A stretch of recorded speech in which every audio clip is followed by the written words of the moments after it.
Yes, ma'am. Okay, Definitely. A little prayer. right, sir. Thank you, sir. JFJS Research Center is has got a wonderful opportunity to introduce and have Dr. Sajid Bashir, sir. And I don't have to introduce to maximum of you.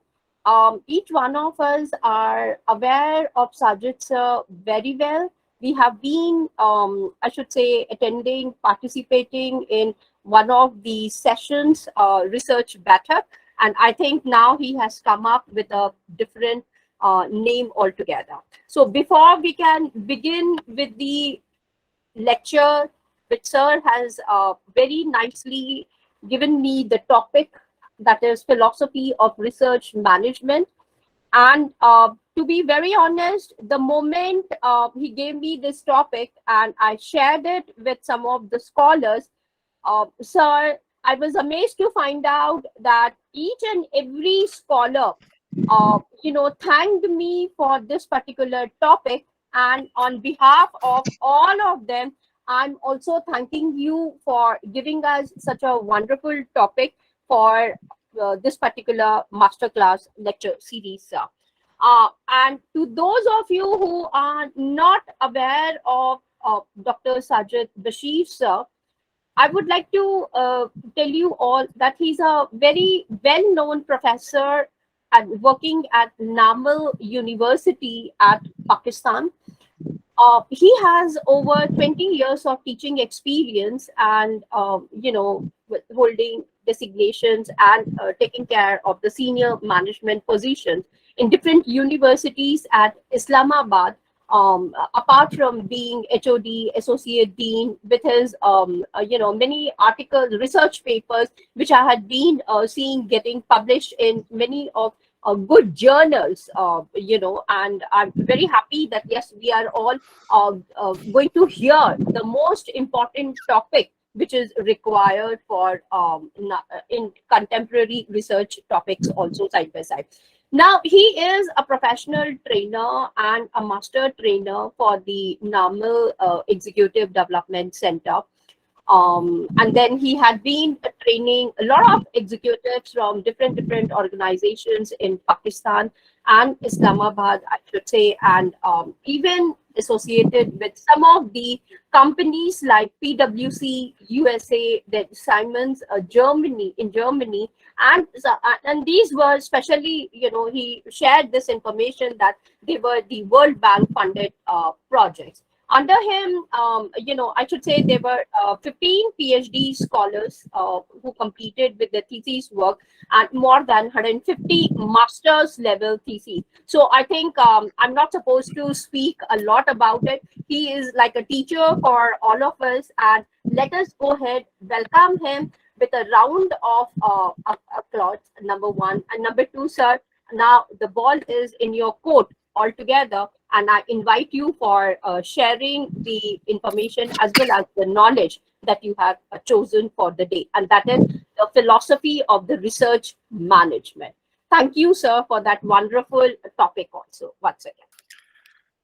Uh, Thank you very much, Dr. Ramani, and thanks a lot for these kind words. Definitely, it's a pleasure to be at this forum. I think around 1 year ago, we were having regular sessions on different topics, and from here I got sort of introduction of Dr. Ramani, Dr. Neeraj, and many other people in India and all other countries. And since last time we are connected, we discussed different issues on research. Even we have arranged different sort of combined seminars and workshops as well. So it's really a pleasure to be at this forum and talking to sort of scholars. I can see from different countries. Even I was just looking that there is a professor from Mexico as well, from I think Bangladesh, from India, from Pakistan. So that is basically sort of the magic of this online classes or online discussion forums, that now sitting at one place we can talk with different people sitting in different countries and share our experience. Today's topic is very important, and whenever we start research class even at different universities here in Pakistan.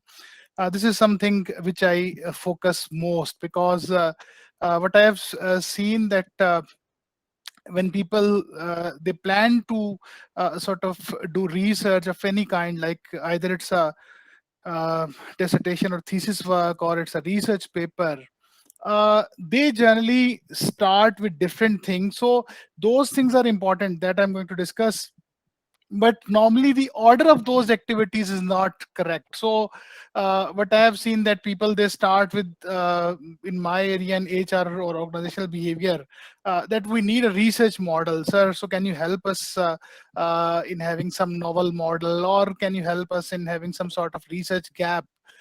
So people or students generally are more eager or worried about these things, and they skip very important steps or points, which are basically the foundations of research.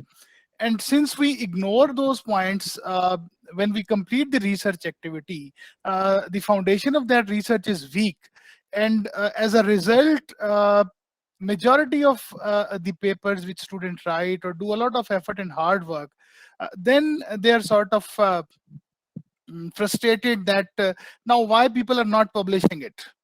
So I simply tell them that since you have ignored some very important things, very important steps, which basically are required to do research, or even I think we cannot say research or research unless it is not supported, or there are not strong foundations of theory and philosophy.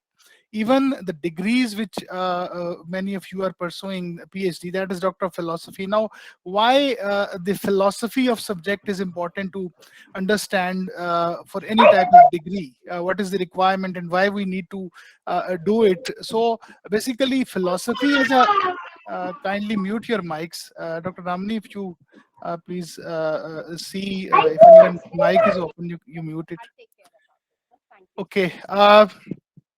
So even this activity of thesis, what I was saying, that from where we should start and what should we do sequence wise, that is very important. And without understanding philosophy, so I was saying that philosophy is an independent discipline in itself. That's a different thing. Then there is application of philosophy in each and every field. So you can find out philosophy of physics, biology, mathematics is a very key sort of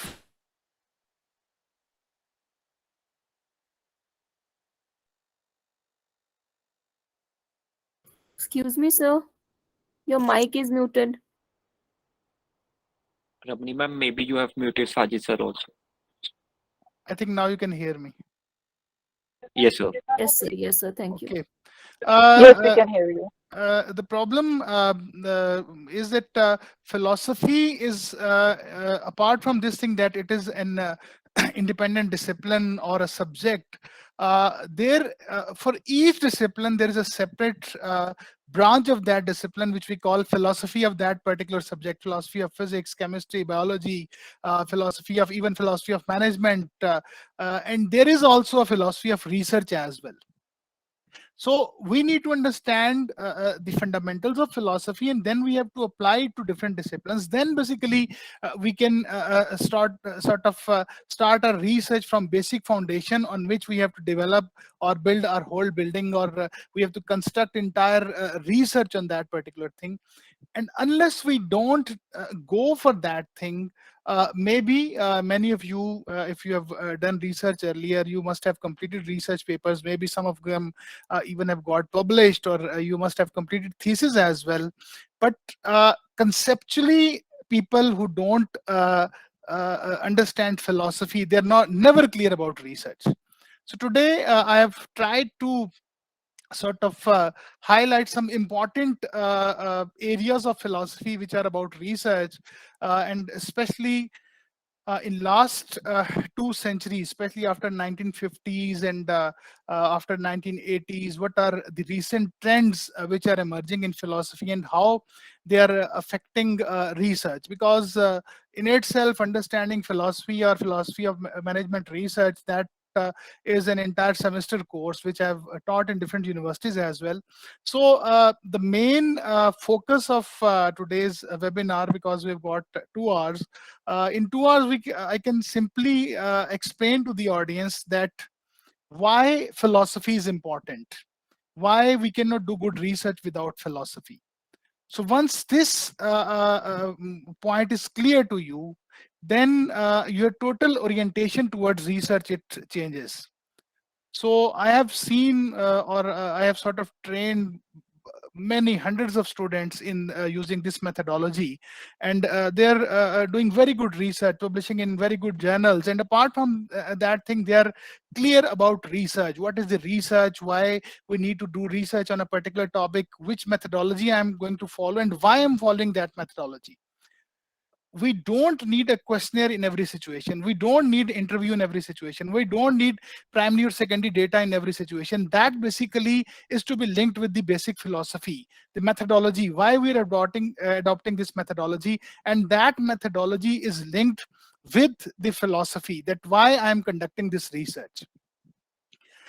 The other part of philosophy, which I was just discussing after 1950s, that has gained so much prominence or importance, that is about linguistics, the philosophy of linguistics. Now, people generally ask why philosophy of linguistics in research.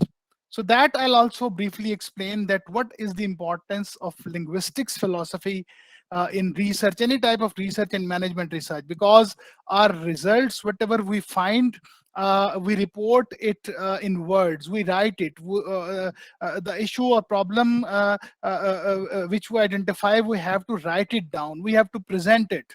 And everything is to be presented in words, in some language, maybe in English or any language. So what is the meaning we are basically conveying in our writing? How we are presenting the concept to others? How, number one, we identify some issue or problem, how we interpret it, and then how we report it. Everything is about linguistics. That's why after the work of you can say it started from Russell, but in later years his a student Wittgenstein and Quine, and in recent time we can say Chomsky, Noam Chomsky. All of these philosophers, they are basically known for their contribution in linguistics philosophy. And this thing has affected the entire we can say the discipline of philosophy, all the concepts, and now we can say this has become the most important part of philosophy.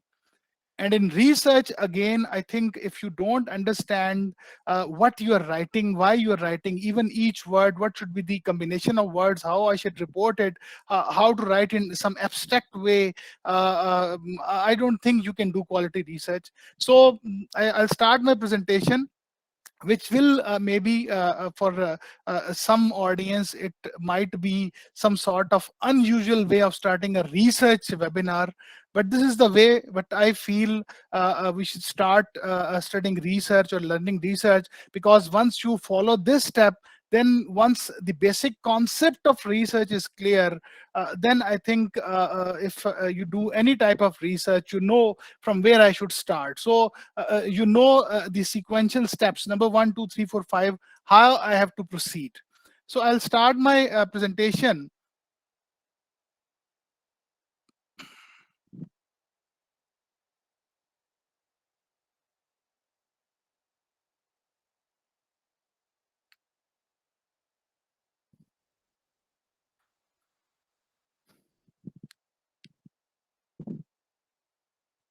So I guess this is visible to everyone. Yes, sir. It is uploading. It's not started, sir. We can't Maybe it is loading. see right now.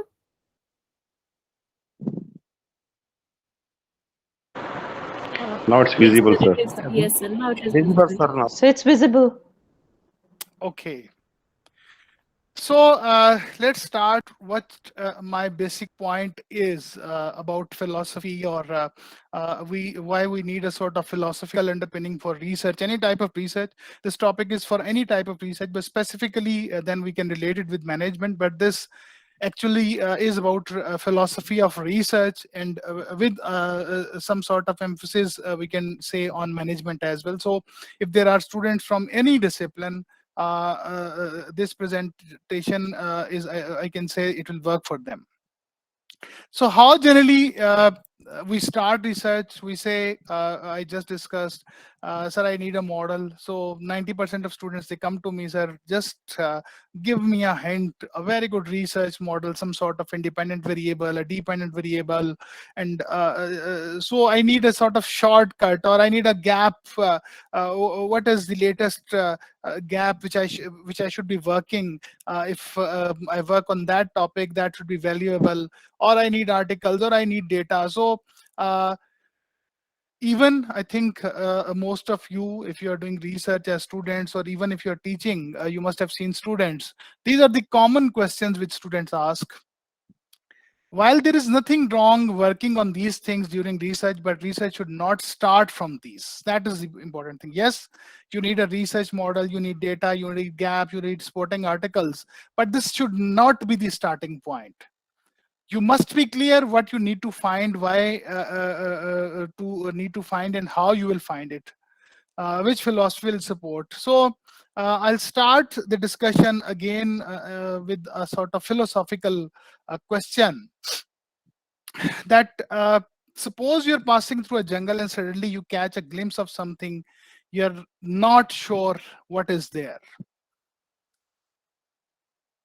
So a researcher is also like a person trying to find out something, and similarly, I've tried to give a similar sort of example.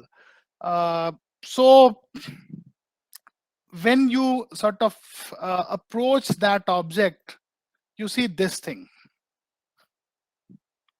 So everybody can see it.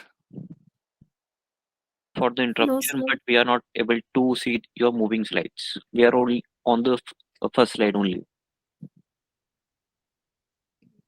Second You might slide. need you might need to enable the screen sharing option again.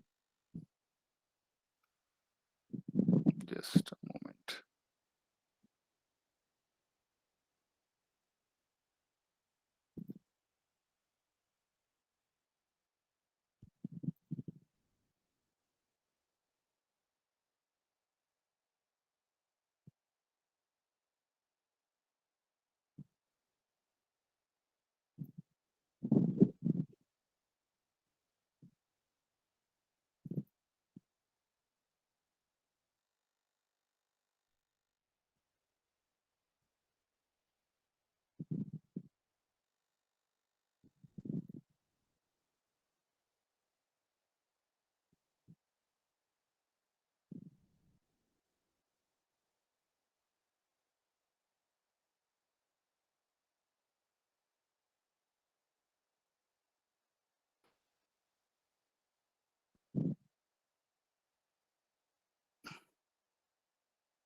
Is it visible now?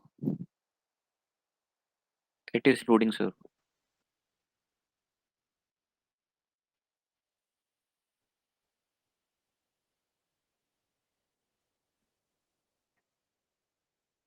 Can you see the picture now or not? So no, only your display pic is Not visible. yet. Still we can see the display. The picture of a jungle. No, No, sir. sir. No, sir. My screen is showing that it is being shared. I don't know what's the problem here. There might be when you are sharing the screen sharing option, you have to click on the entire window, and we might be able to see it. Or sir, if you want, you can mail it across to me immediately. Then I can run your presentation, sir, if you think that is the right approach. Or click on that, as Abhimanyu was telling to you, on the window option.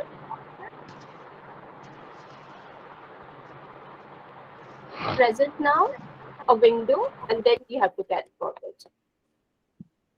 I can't share it. I don't know what's the problem. Sir, once you can restart your system as well, then it would probably working, because it used to happen sometimes with me as well while taking classes. So when I used to start my system, so it used to work then. Thank So I need to log in again. Sir, your system need to reboot your whole laptop. That will take a lot of time. Restart. So I should. Sir, you can rejoin the meeting again. So Or there could be an easy way of sending it to Ramani. Okay, I'll share it with her.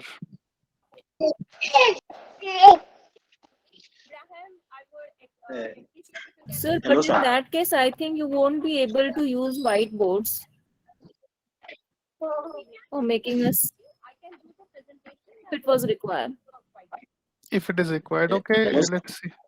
Yes, please. I think you share the window instead of just the screen.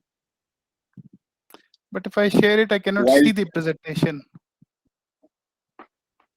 If you share the window, then you open the presentation. Okay, I'll try it again. Okay, try that.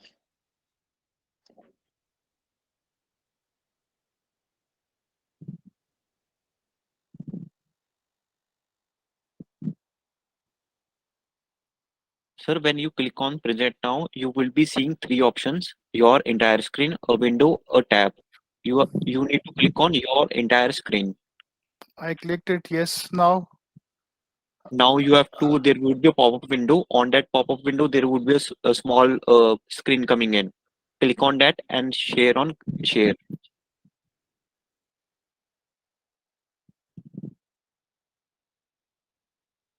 So now can you see it?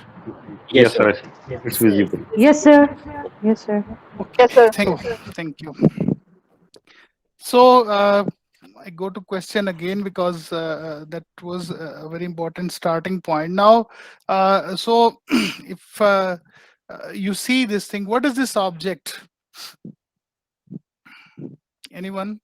Sir, lion. A lion is hiding in the forest. Line. He is seeing us. It looks like line. It's a hiding line. Okay. So there will be a number of questions in your mind when you see this thing. So what can be the nature of these questions? Basically, I'm using a methodology basically used by a renowned philosopher, John Searle. He basically take this example and move ahead to basically explain the need to study philosophy and specifically for doing research. So you're passing through a jungle and suddenly you catch a glimpse of something you're not sure what is there. The color draws your attention, it pulls your attention to the location and you say, wait, there is something there.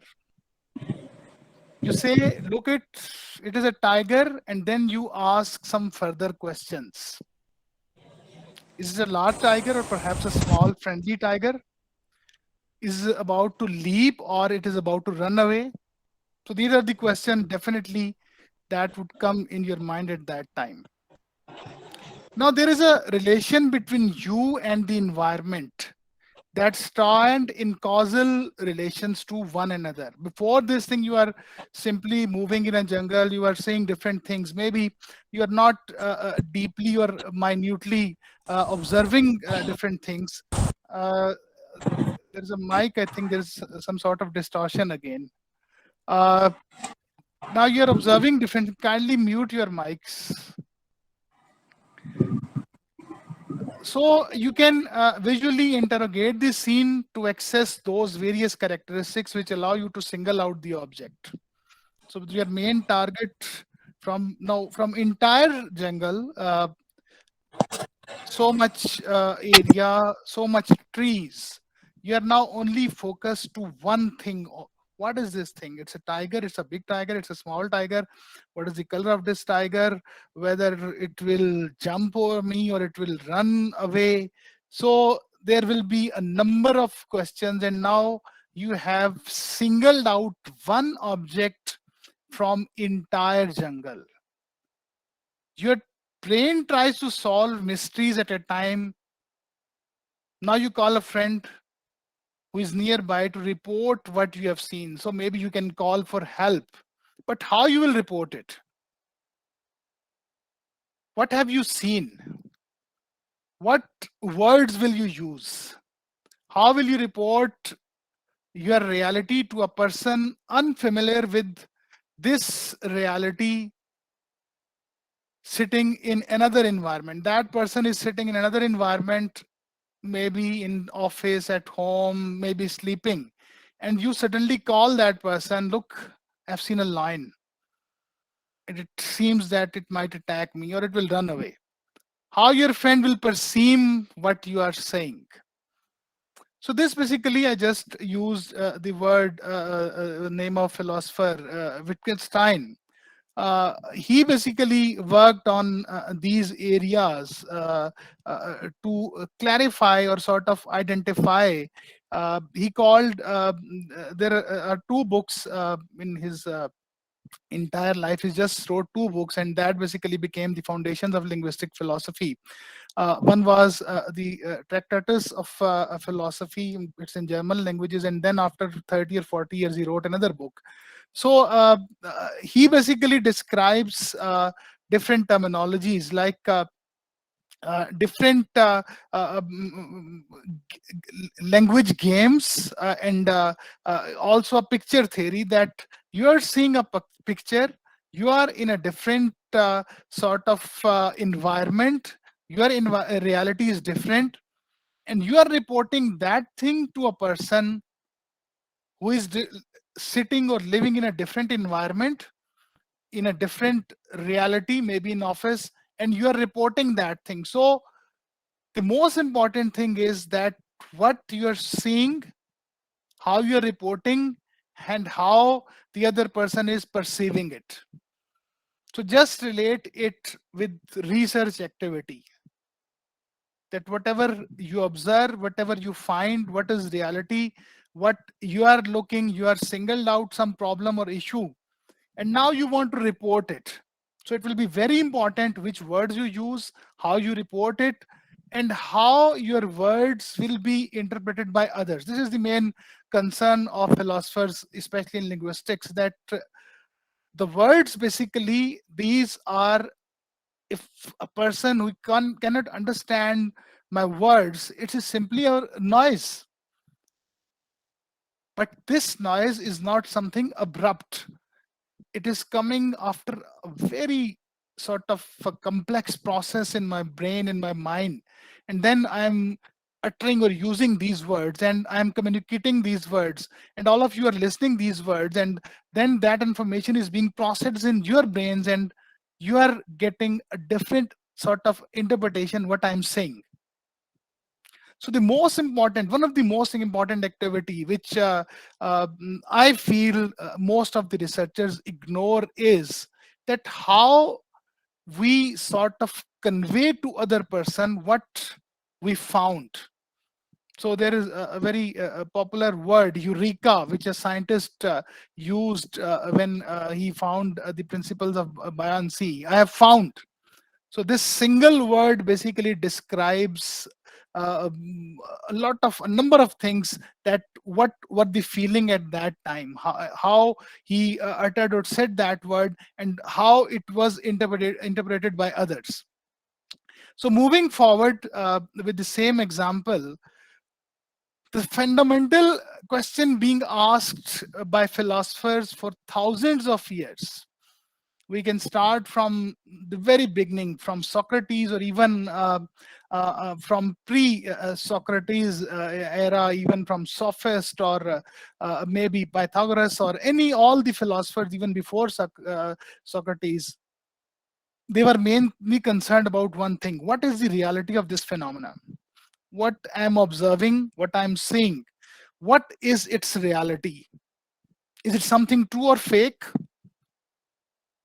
maybe there's a big picture of line, and there is a sort of a bit darkness, and you cannot differentiate, like in different countries on highways, there's sort of a big picture of a police car. They display it on the roads, and people coming from far away, they see that, or maybe there is traffic police, and they slow down. So whether the reality it's true or fake, how do I confirm it's true? So if there is something, how to confirm it's true or it's fake? What tools I should use to inquire? So if I have to confirm that there is reality out there, which tools will help me to confirm the reality of object? And then how to report it? That is the most important part again. So I think we need to understand the importance of finding out reality at first stage. But equally important is reporting it. Because whatever you have perceived, whatever you have seen, whatever you have found, that is your experience. That is restricted in your brain only. That is your reality. And if you are unable to tell others, or if you cannot tell others in a correct way, so even Wittgenstein says that if you cannot say it correctly, then silence is the best option. When you don't have appropriate words to say something, when you cannot express something correctly, the best strategy is silence. The problem with most of researchers is still they write, still they use words wrongly, maybe not correctly, sort of reporting the reality, what they have found. And that is further another person, when that person interprets those findings, maybe it is your thesis supervisor, it is your examiner or reviewer or editor of a journal, or any person, that person interprets it differently. So you think that I've explained everything, and that person is saying I have sort of understood nothing. So this mechanism, I think it needs a lot of practice and clear understanding that how I have to convey my findings, my reality, what the thing which is I have found, my eureka moment, what I have found, how I have to report it. How others will believe I'm not telling a lie, a very important point. You'll say there is a line, the other person, how he will believe it. So there are a number of factors attached with this statement. Why you are saying it, and which situation you are. How to use appropriate words, language to report reality. What are the most appropriate words? So some linguistic psychologists, they say that words are basically like treasure. So we should not sort of waste them unwisely. We should not write too many words. So a basic characteristic of quality writing is that it is written in abstract manner. Use of very few words, but still the whole message is conveyed. Moving forward, again, I'll relate the example. So what is, there is a world out there, how we see it, how we interpret it, how does language relate to reality? The sentence don't just kind of exist all by themselves, autonomously of universe. They are generated by human beings. They are always generated in actual situations. They are always generated for a purpose in order to do something. They are either false or true. Research is finding out reality or reporting it. Whatever we report is science. It's true or false, depend how we interpret reality. So I'll again build my case for this argument that why philosophy is important. There are two important factors for which we need to understand philosophy. Number one, we have to find out reality of anything. So the famous example of Newton when he was sitting under a tree. So he basically wanted to find out reality of objects falling towards earth. What is this? What's this happening? Why it's happening? why the apple is not moving in any other direction, why it is always falling towards earth. So this is question number one. What is the reality of this phenomenon? Then there is a process or mechanism which we call research method, relevant tool based on the research question. Which type of reality I have to find out, which type of tool is required, how data will be collected, the research method is followed, and then he has to report to others. So that reporting can be different in different fields. So when Einstein found the reality, he reported is as E is equal to mc square. That was basically the interpretation of the reality which he found.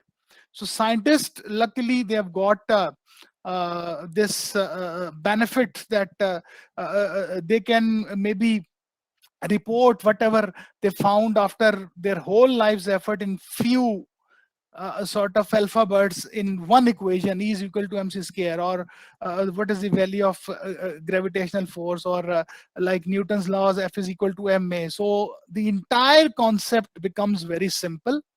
And everybody, when even after 400-500 years after Newton's death, whenever a physicist reads F is equal to ma or E is equal to mc square, he's clear that what actually Newton found and how he reported it, and now how to interpret it. But the problem with social scientists, especially in management, even psychology, or all these domains, is that we normally don't, we are sort of not so much blessed that we can report our results in form of equations. We have to write it down. So the word which I use, abstract writing, E is equal to mc square, is the best example of abstract writing. But when you have to write in words, how to write it? So the second part is reporting it. On one side, you find out reality, then there is a complete process. I don't call it a step. It's a process, which we call research method. There are different activities. We move one by one in these activities. And again, then at the end, philosophy is linked with reporting the results. So that philosophy, which we call the ontology, about which is about the reality of the world, to find out reality ontology. And then there's a process of research, and then we move to linguistics philosophy, how to report it, how what I have seen, how I can report it. So that basically completes our research. Now, moving forward, I'll discuss this slide later about language. So why we do research? So I'll firstly discuss the first component now, about reality, and then we'll be moving ahead with, if we have got time, about linguistic as well. Mainly I've discussed the main concerns of the linguistic philosophers, and if you sort of want to, it's a very interesting field, I think, amazing. I have seen some lectures of good philosophers. So they basically say in last 100 years, almost 70-80 years, the philosophy is sort of spellbound by linguistics or language philosophy. There are so many important discoveries or new concepts developed in this area, that most of the modern philosophers, they basically discuss or work on this area to find out new things in philosophy.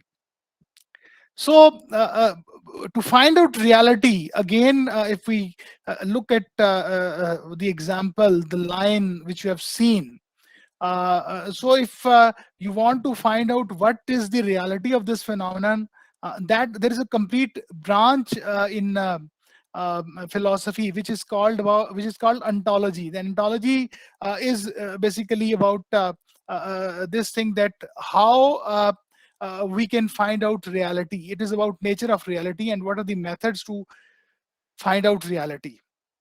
So philosophers in the ages have been trying to find out reality using a variety of methods, and these have evolved over a period of time. Some I'll discuss, maybe 4 or 5 important philosophers who sort of changed the direction of philosophy or ontology as a whole.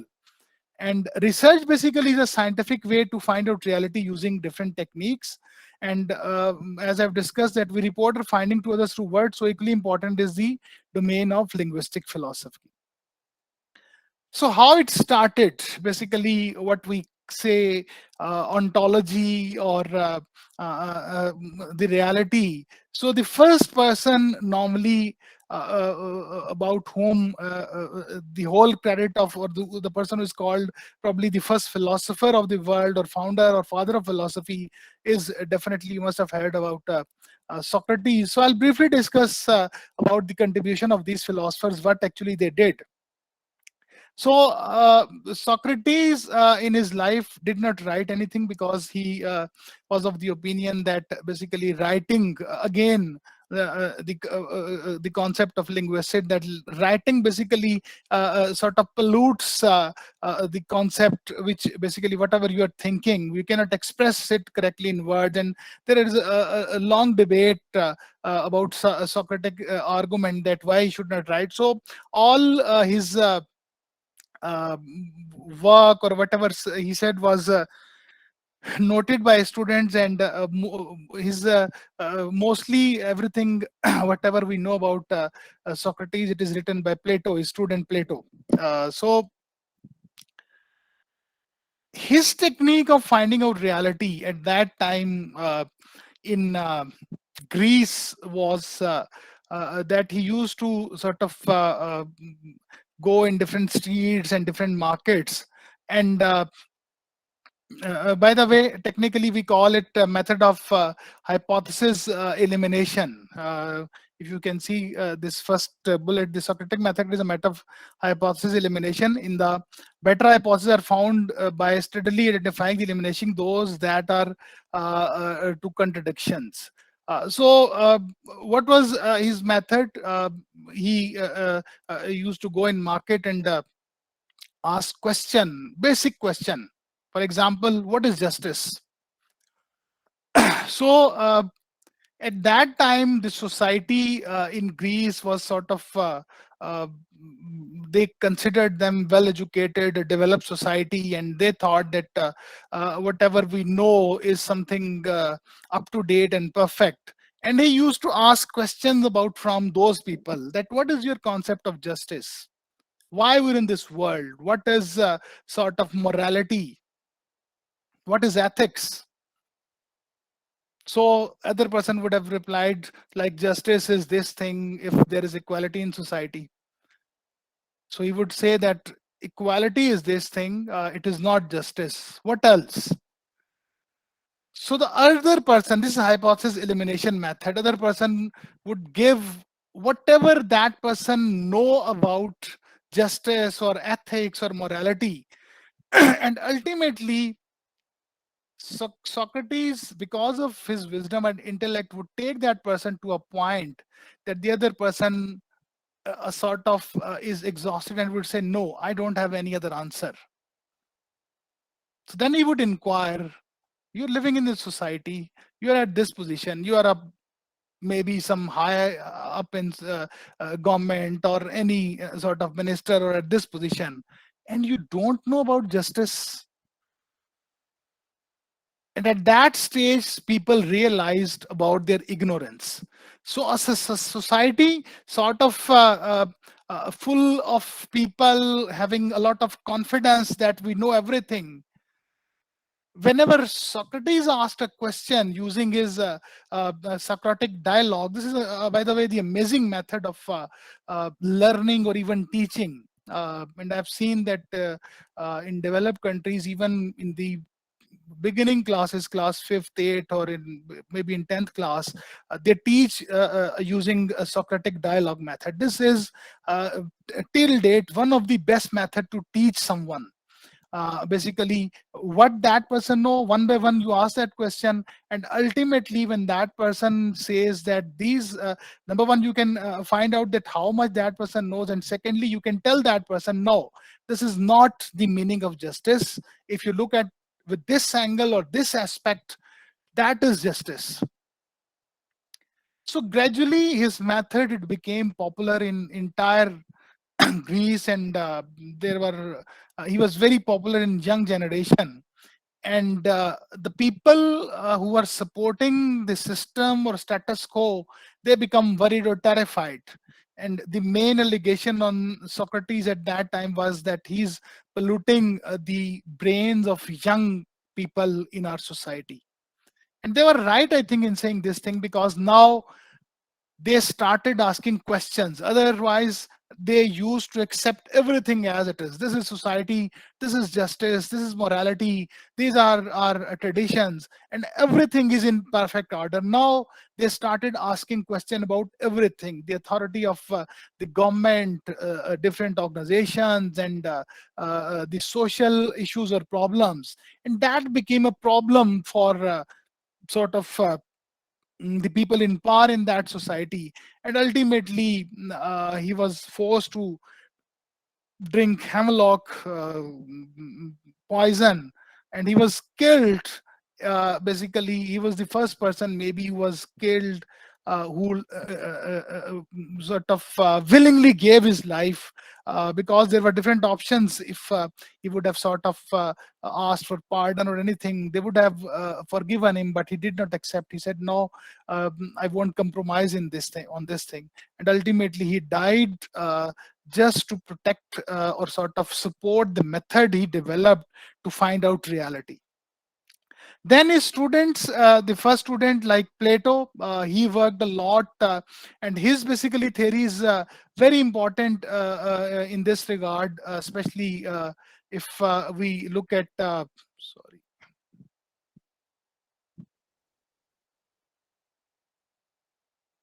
just a moment.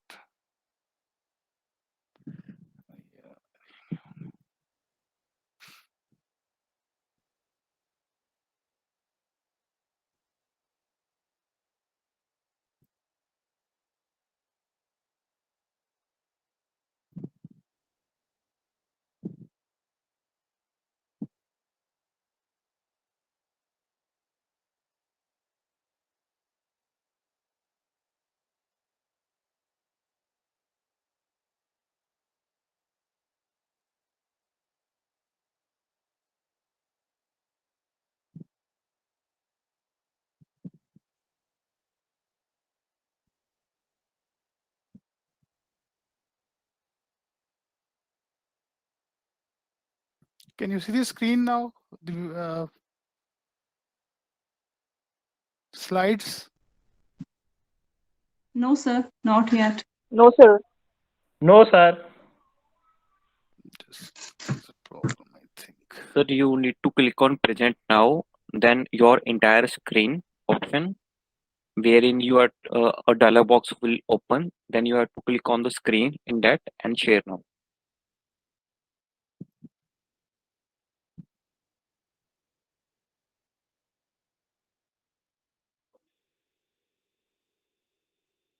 Yes, sir. It is Now you visible can see now. it? Yes, sir. Okay. So Plato's method is very important. A very important thing again is that these were basically their concepts, and it's not necessary that everything is right. These were basically their philosophies, and many of them were sort of there is a lot of criticism on them as well, but they gave a new way or new way to find out reality. So his two theories, there's a lot of work, but I'm basically discussing very briefly the most important contribution of these philosophers to find out reality. His first concept is theory of forms, which is again a very unique idea. So what Plato feels is that there are two parallel worlds. One world in which we live, and there is a world which is sort of perfect world.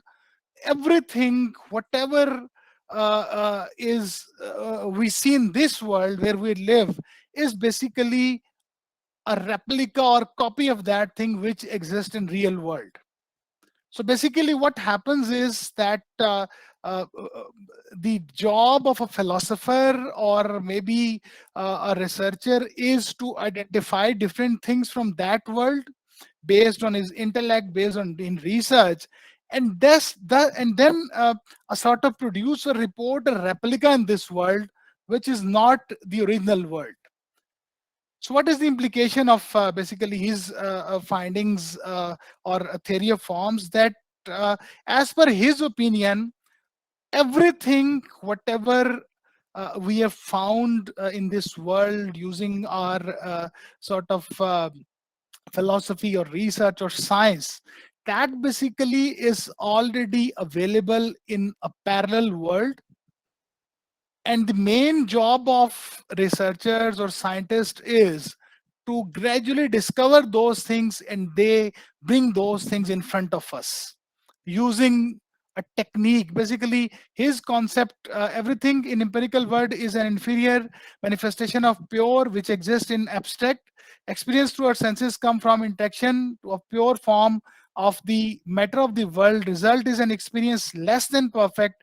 True knowledge can be obtained only through reason, rational thought regarding the forms. So forms exist there, and now when we use our rationality and reason, we use any technique, even today we call scientific technique.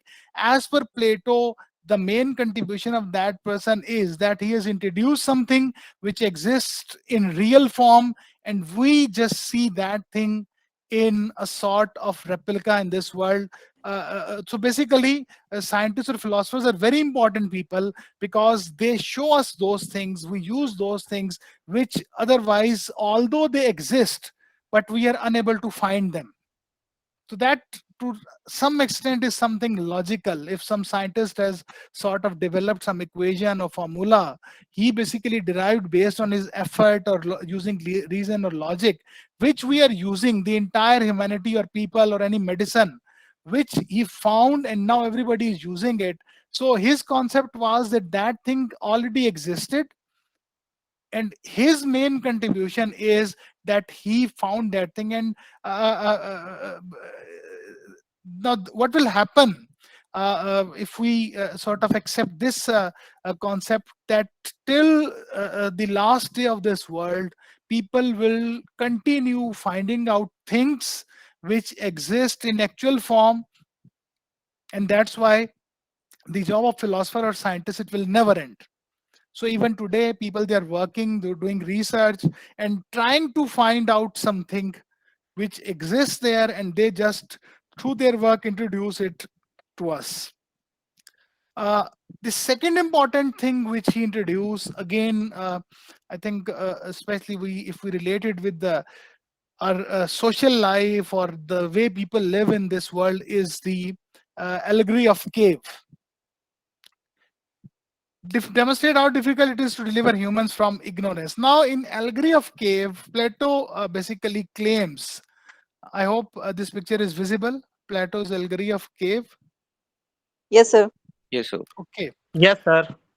So he suggests that basically, if you see on the extreme left side, there are some people who are sitting there in chains, and they are looking at different images. And basically, these are some individuals who have never in their life, they have seen light or sun. So what happens is that some people, there is a big lamp or light, and some people, they pass some objects in front of that light, and there is a shadow of that object on the wall. And the people who are there in chains, they see these shadows, and for them, this is the world. This is the reality of world, a world having shadows only. So this basically, he represents the ignorance, the people who don't have an opportunity to see the light, to have knowledge, who don't use reason. So it's not necessary that you are literally or practically sitting behind a wall in a cave with this chain. So people, millions or maybe billions of people who are free in this world, having no chains, but they don't use the reason, but they don't use the logic. So as per Plato, They are basically these individuals in chain, and whatsoever other people show them as images, that is the world for them. So a philosopher, a person who uses reason, he comes out of this cave. And he also suggests that even on the right side, you can see some of them are in sun. When somebody goes out and sees the sun, first thing is he don't believe that there is something called sun and there can be so much light possible in this world. That is basically a sort of wisdom or knowledge. So initially, when somebody starts using logic or reason, the way the knowledge starts illuminating the mind, and that happens with every person who starts using reason or logic, that is something magical. And that person don't believe that what's happening with me, so much light. You can imagine a person who has spent 40, 50, 60 years of life, who has never seen a sun, and the only light he has seen is a shadow of a light. Now when he's standing in front of sun, what can be the feeling of that person? So that can be feeling of person who has never used reason or logic, and now he starts using it. He will find that will be out of the world feeling. And Plato further says that if some of the person who have gone out and seen the sun, they come back to cave and tell those people that this is not life, these are shadows, they won't believe him.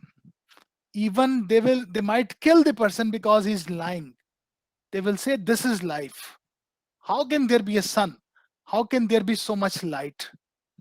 So this is an amazing allegory which basically tells us that the difference between the finding out reality, those people who find out reality of something, and those people who spent entire life looking at shadows.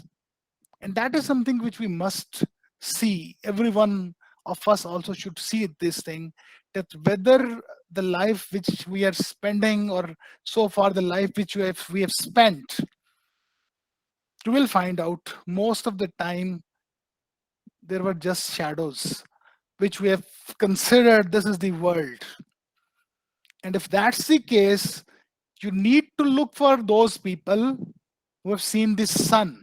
Number one, who have seen the sun. And the second most important thing is you need to believe them, that yes, there can be a different world as well. I need to come out of this cave. I should get rid of these chains. And then you can find out reality. This is something which I think is very important for every person doing research. Most of the people, even when they do research, they try to do work on shadows only, what other have done, what others tell them. Unless you don't go out, observe the sun like you have seen that line, and don't report it what you have seen, you're just reporting shadows, and that can never be a reality.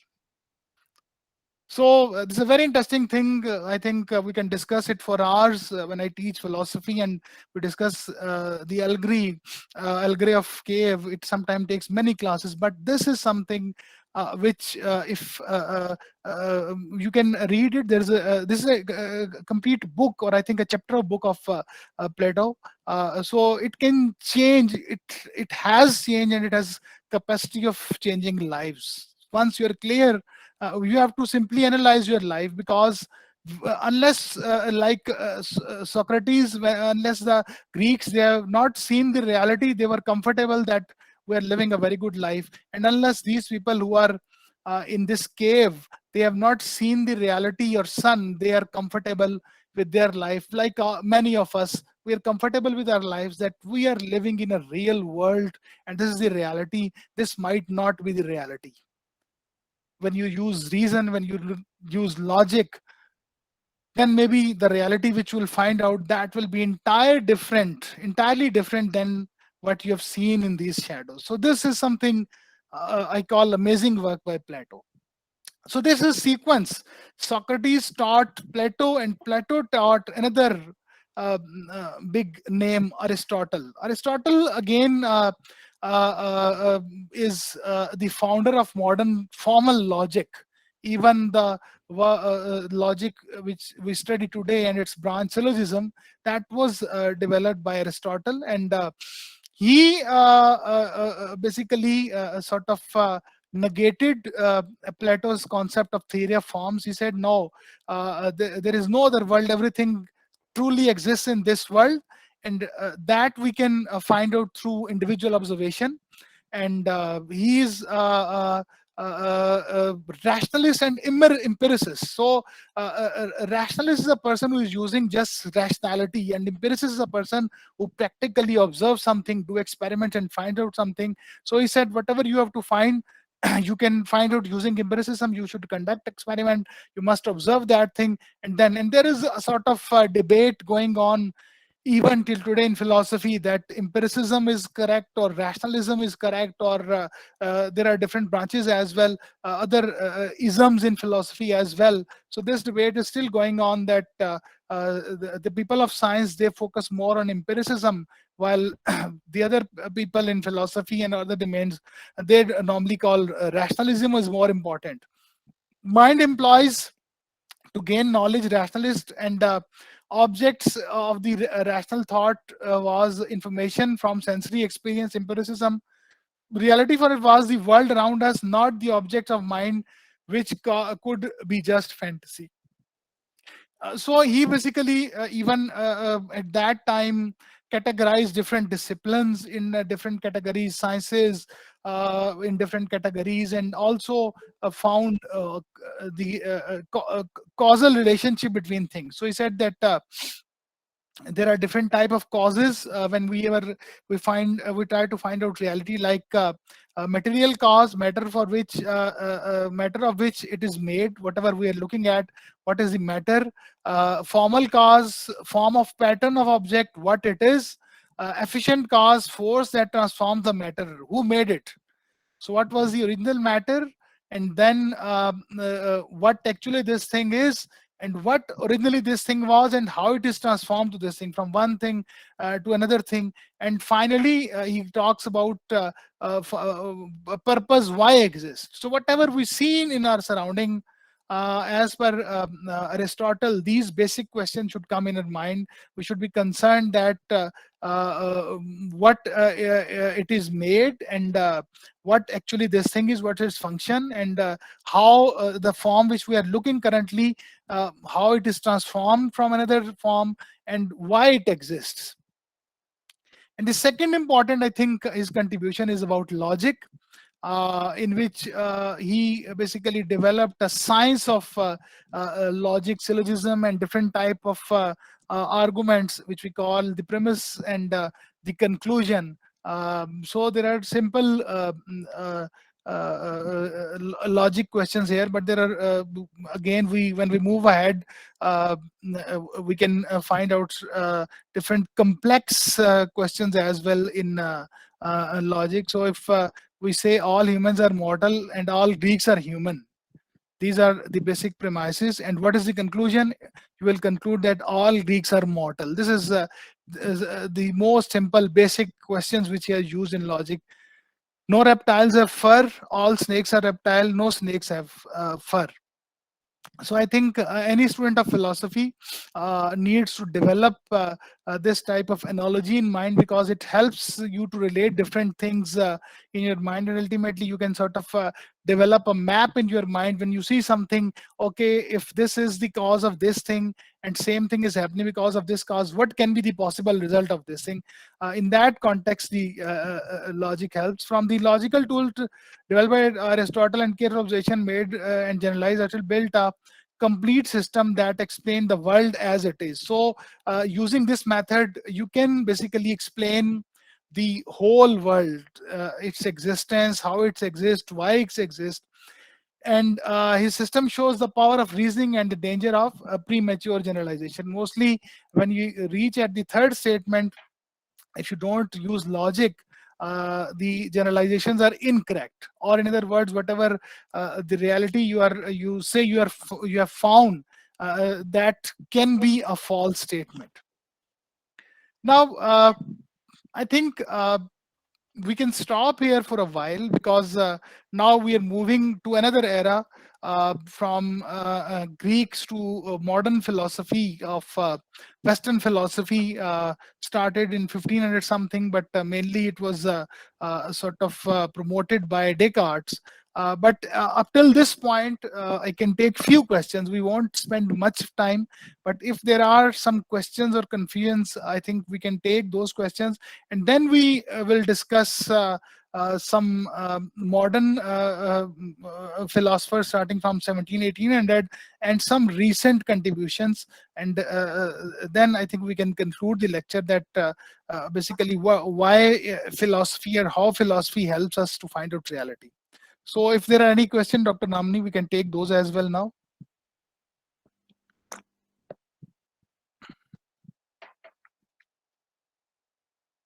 And you can answer directly.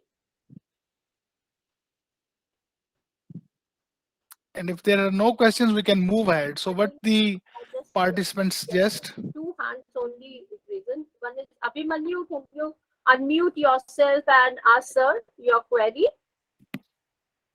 Good afternoon, sir. So my question is, isn't the perceiving the information in the first place is far more important than communicating it to others?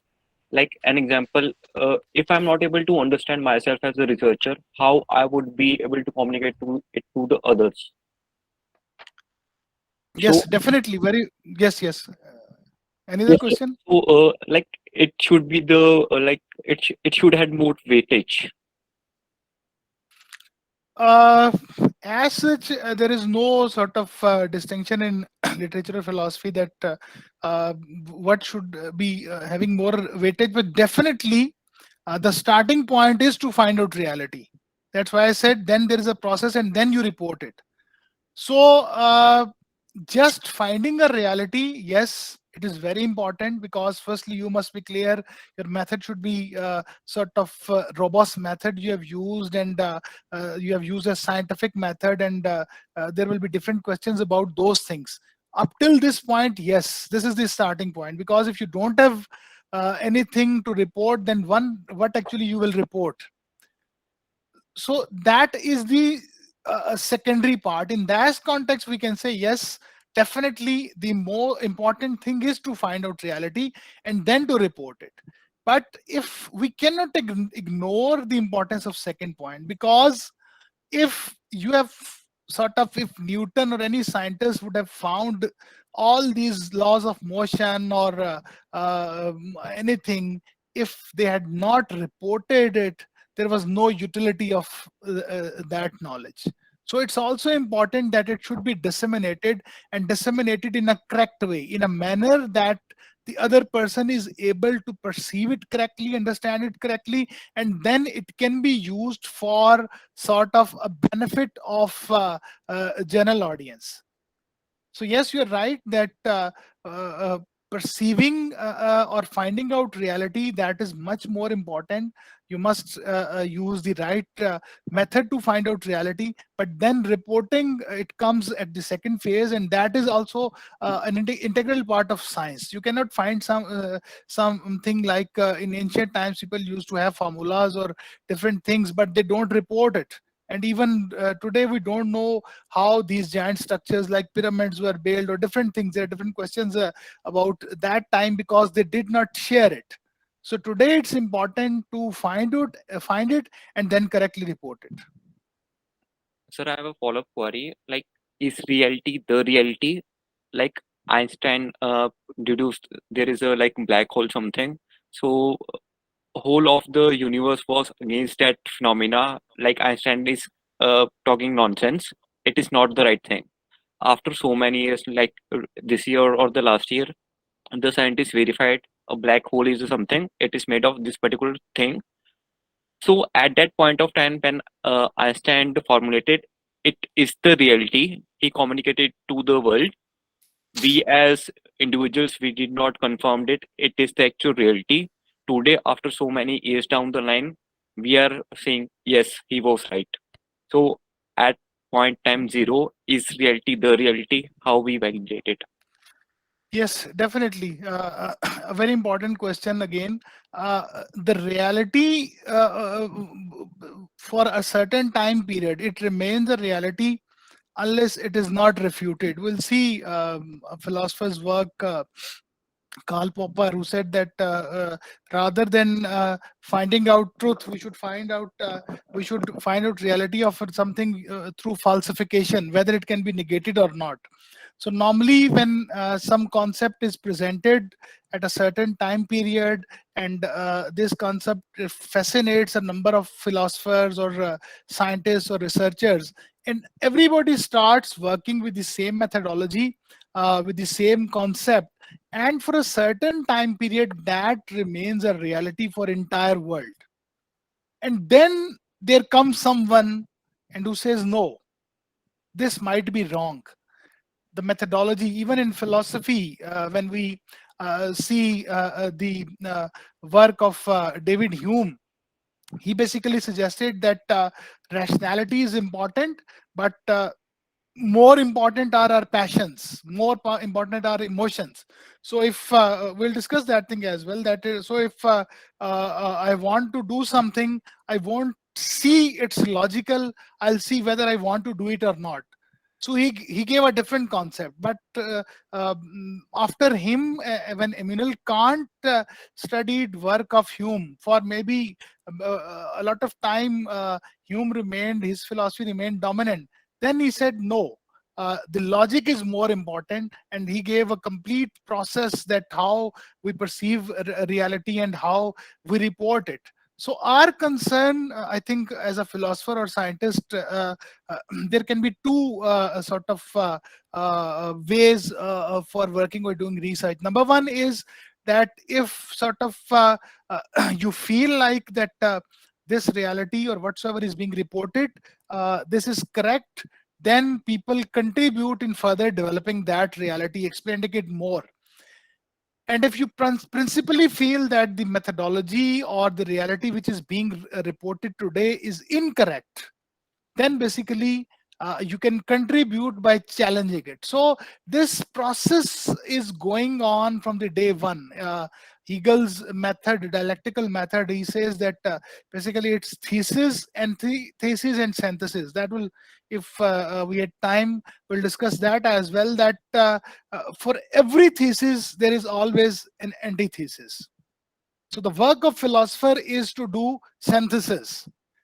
You must have all the information about thesis, what is reality, and all the arguments if there are against antithesis. And after analysis of thesis and antithesis, then it is the responsibility of a philosopher is to do synthesis. And that synthesis basically becomes his thesis, his point of view. And against that point of view, some will give antithesis. And this is basically like a spiral, it moves on, and this is the way through which knowledge is generated. So even if a reality is falsified, that becomes a new reality. And that basically we call advancement of knowledge. This is the way to advance the knowledge. So it is a natural process. If something is being accepted today, it can be rejected after some time. If something is not being accepted today as reality, maybe it will be accepted after 100, 200, or 300 years, after people will say, yes, that person was right in this concept. So all these methods are part of ontology, even thesis and antithesis, and they are sort of rational or logical methods of finding out reality. Thank you, sir. Sir, I think Madiha is waiting for, and she's raised her hand thrice. So I think, Madiha, this is your turn now. Please unmute yourself and you can ask your question. Thank you, Doctor. Sir, I really wanted to ask that whether reporting has an impact of self-awareness or emotional intelligence, the way we report a thing.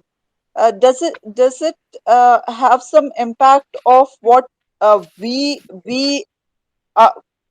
which stage of awareness we are in? Yes, Nadia. Again, you have asked a question which Noam Chomsky has answered very well. Because basically, he's popular about basically about this concept of linguistic philosophy. He basically says that whenever we are reporting it, it's very important to see who is reporting it.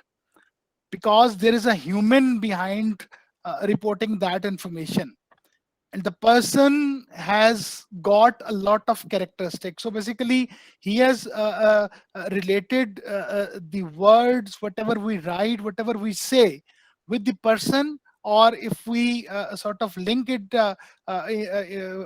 minutely with details of psychology, it is about personality, which type of personality that person is having.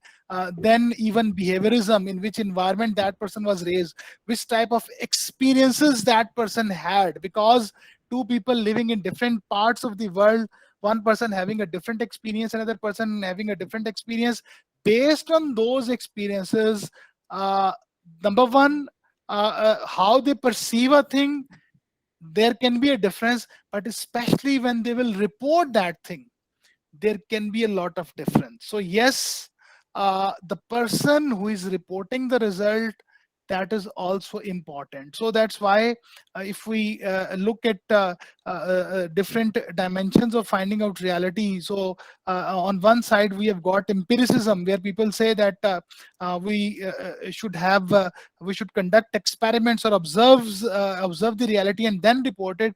There is another branch which is called social constructionism, in which they say no, we also have to see the context in which it is being reported. Only the reality is not important, especially in social sciences. When we have to report something, especially about human behavior or anything, the context is also important, the environment, the culture. Even if we go into further details, even the demographics, the social dynamics of that society, the culture, the customs, the traditions, all these things, they basically affect our perception. So when that reality is being observed, and we sort of are trying to find out something, they affect that thing. If we see today, these days, a very important thing is information. A person having more information will perceive reality differently. So there is a big gap even between people living in developed and developed countries about technology, that we call digital divide. So because of this digital divide, what Michel Foucault, in his discussion with Noam Chomsky, was saying that basically because of those lesser opportunities, lesser information, there is a sort of we can say the eyes of those person, they are closed. Someone has put hands on their eyes, and since they cannot see those things which people in other parts of the world they can see, because of the information they are having, the system of education they are having, the opportunities they are having. So that gap is immense. So one thing normally when we see a big gap between the creativity of developed and underdeveloped nation, this is one of the reason, because the people who are living in these countries, the information, the exposure to information, I think it is not 10, 20 or 30% of what a person living in a developed country. So that's why what reality they perceive, the things which they are developing, the way they are being trained to see reality, in many parts of the world, there is a big difference. And that difference is overall affecting the national level, you can say, productivity or creativity of nations. So person, yes, what we say, it's not the gun, the man behind the gun is important. Yes, it's not only the research, the person who is doing research, how is perceiving it.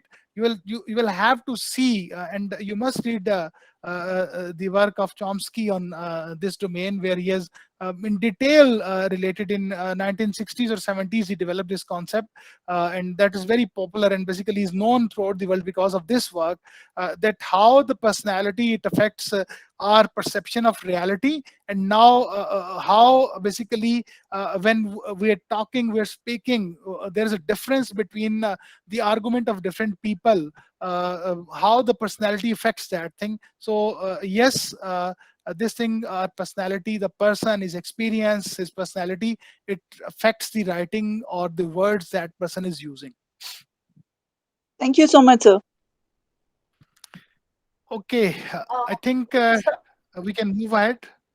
yes, we have one more question. Maybe we can take it up after the session is ended or after some time. So there is one more question. Yes, I think I'll try to sort of wind it up in next half hour.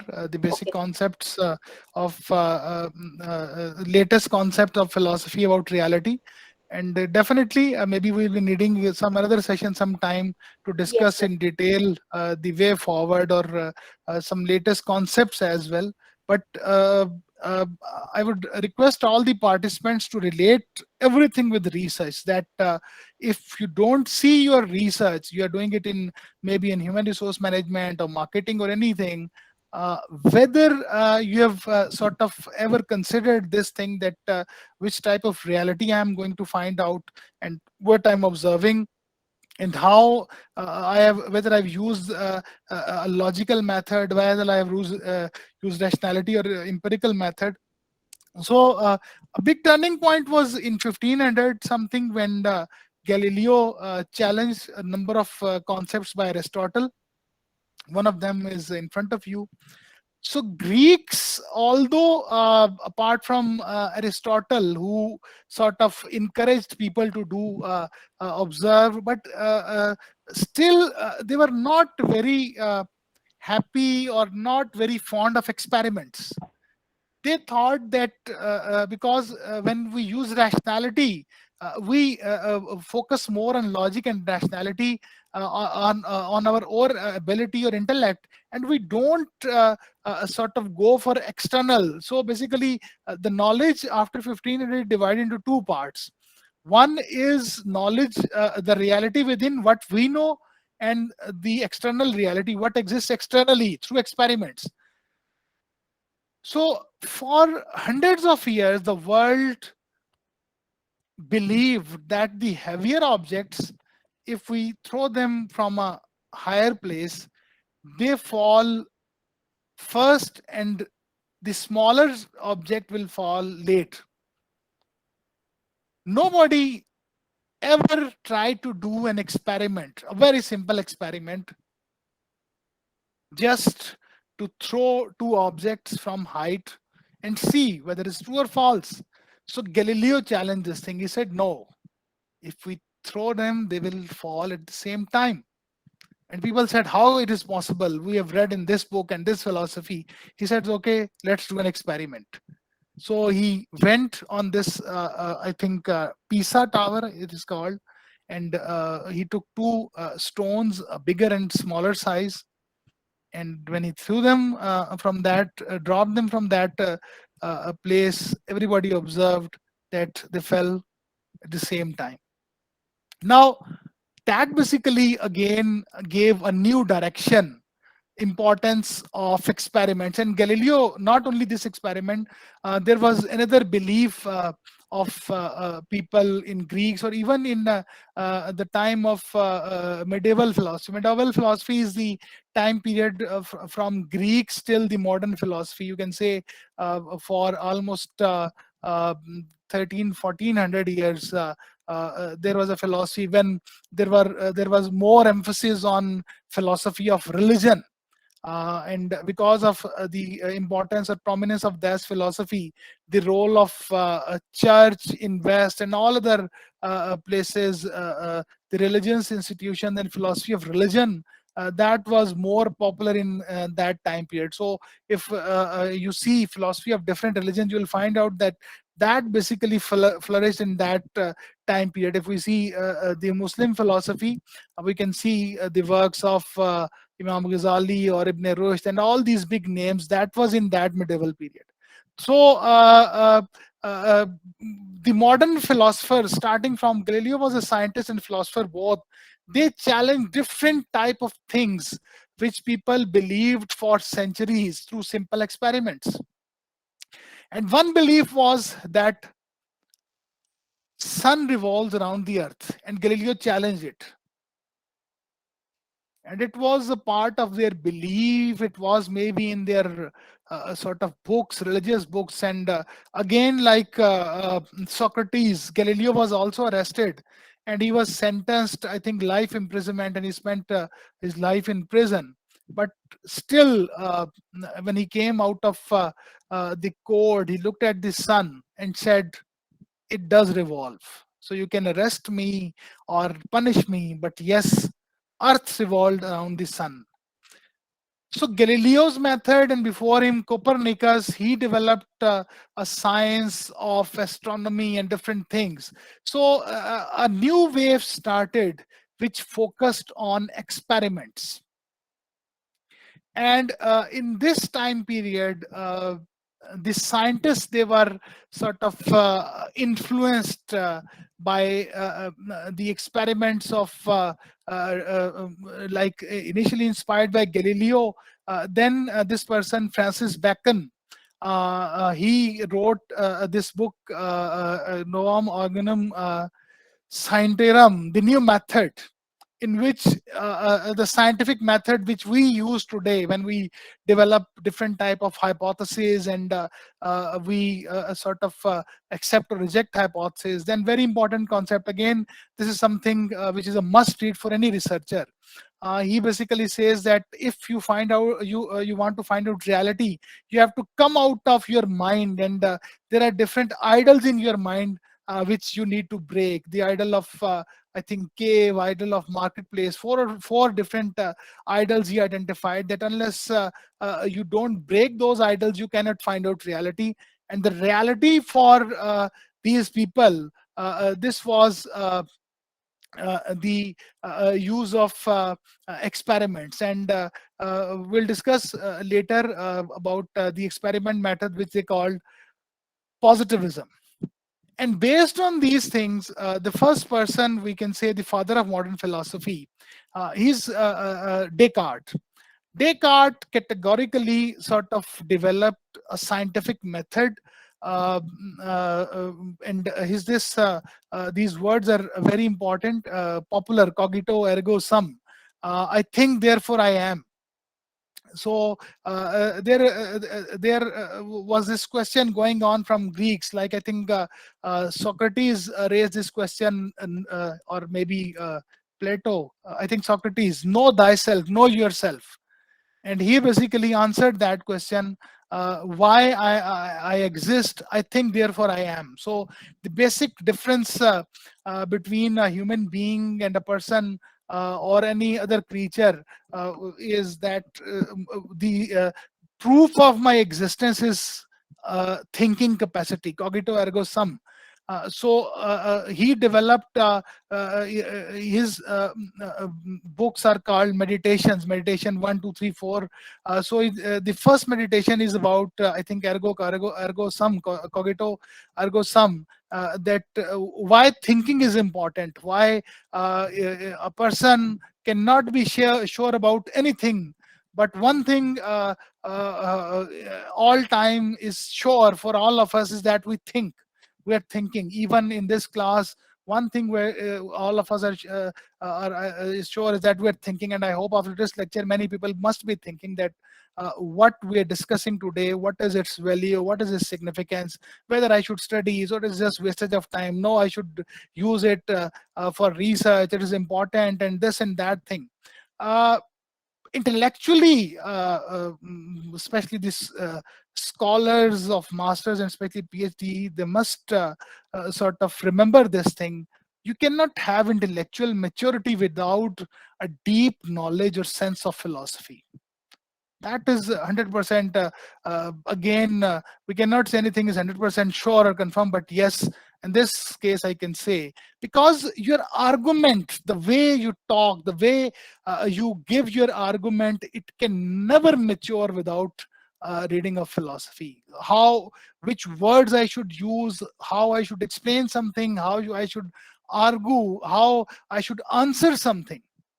So for that, I think whatsoever you are studying, whatsoever area of specialization you are doing, you must spend a lot of time understanding philosophy. That basically can turn you into a true philosopher. Even your way of doing research, or whatever, if I can relate it with myself, whatever work I have done so far, I attribute it definitely to my area of expertise, but how I should do research, how I should proceed ahead, how I should see the world in organizational behavior or human resource management, everything is I think I've used the analogy or logic or rationalism developed by these people, and it has helped a lot. It has helped a lot, and especially why I talk about linguistic philosophy. When I studied about that thing, the way we report thing, the way we write, that totally changes, and that basically becomes a major reason your study is accepted or people appreciate it. The second thing, scientific way is developed in meditation too. That was method of doubts. So basically, you have to single out the truth.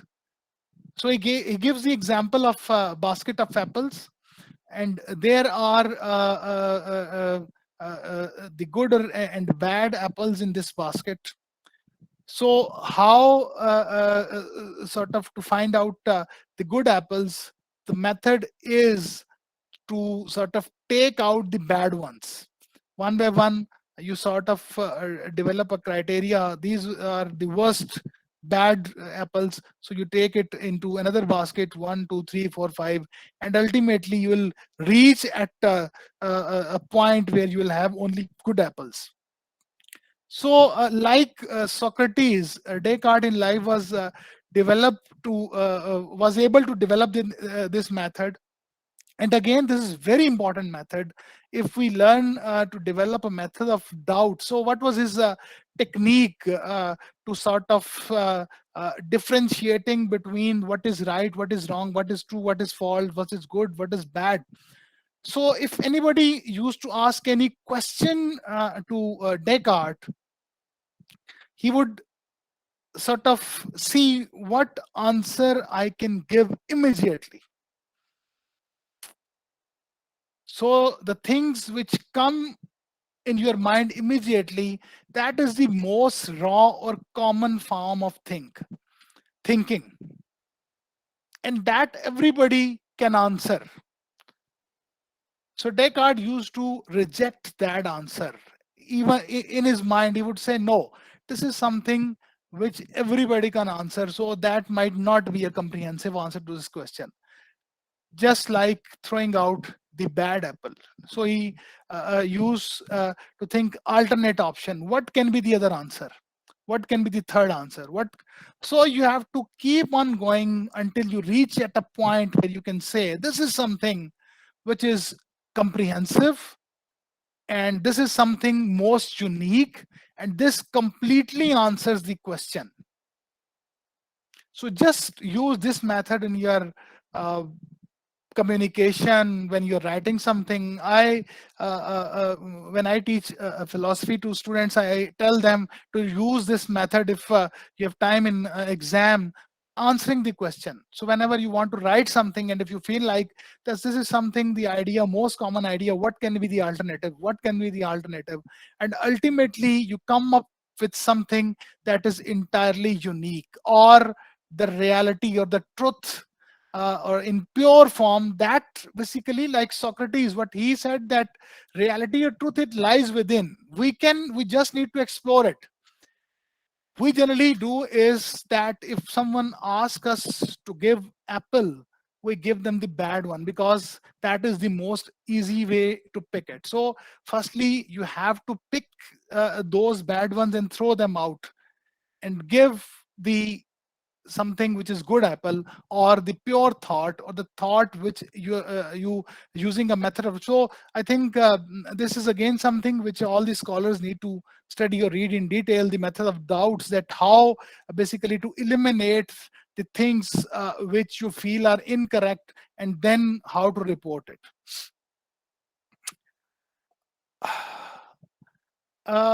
Briefly, I'll discuss one or two people, because this presentation is a bit long.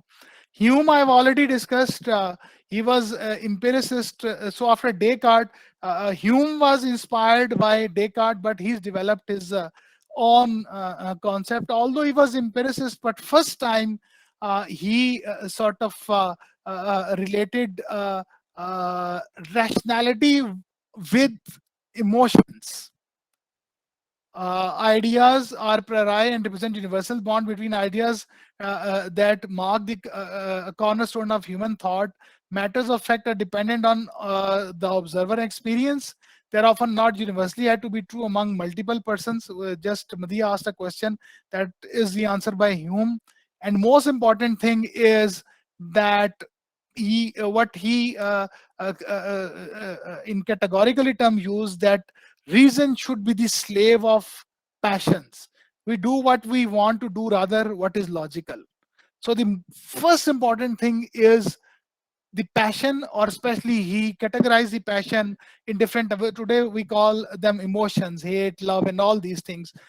He categorized that emotions, that rationality or reason or logic is affected by human passion or human emotions, which was later challenged. But again, if we look at psychology today, we see that yes, there is a great deal of link between rationality and emotions as well. Emotions are very important in psychology or even organizational behavior. When Kant, now if we look at these philosophers, Descartes was French, Hume was from Ireland, I guess. Uh, uh, all of them are from Europe. That's why the work of these philosophers, or this era after medieval times, this is called the Renaissance period, the Renaissance of or revival of knowledge in Europe. In that time period, they focused more on empiricism, rationality, and rejected the religious, especially philosophy and all those things, and focused more on rationality and logic as well. So Hume, when Immanuel Kant, he's German, when he read about Hume, he basically said that the concept of Hume, whatever he wrote, Kant says that I have read his book for almost 11 years. I spent reading it. Now, if the book is clear to you, don't spend so much time in reading a book. Basically, there were different controversies which he was unable to understand, and ultimately he developed. Kant is undoubtedly considered one of the greatest philosophers ever lived. Maybe some people rank him after Socrates. He's the greatest philosopher, not only in this domain. He has worked in scientific or reality.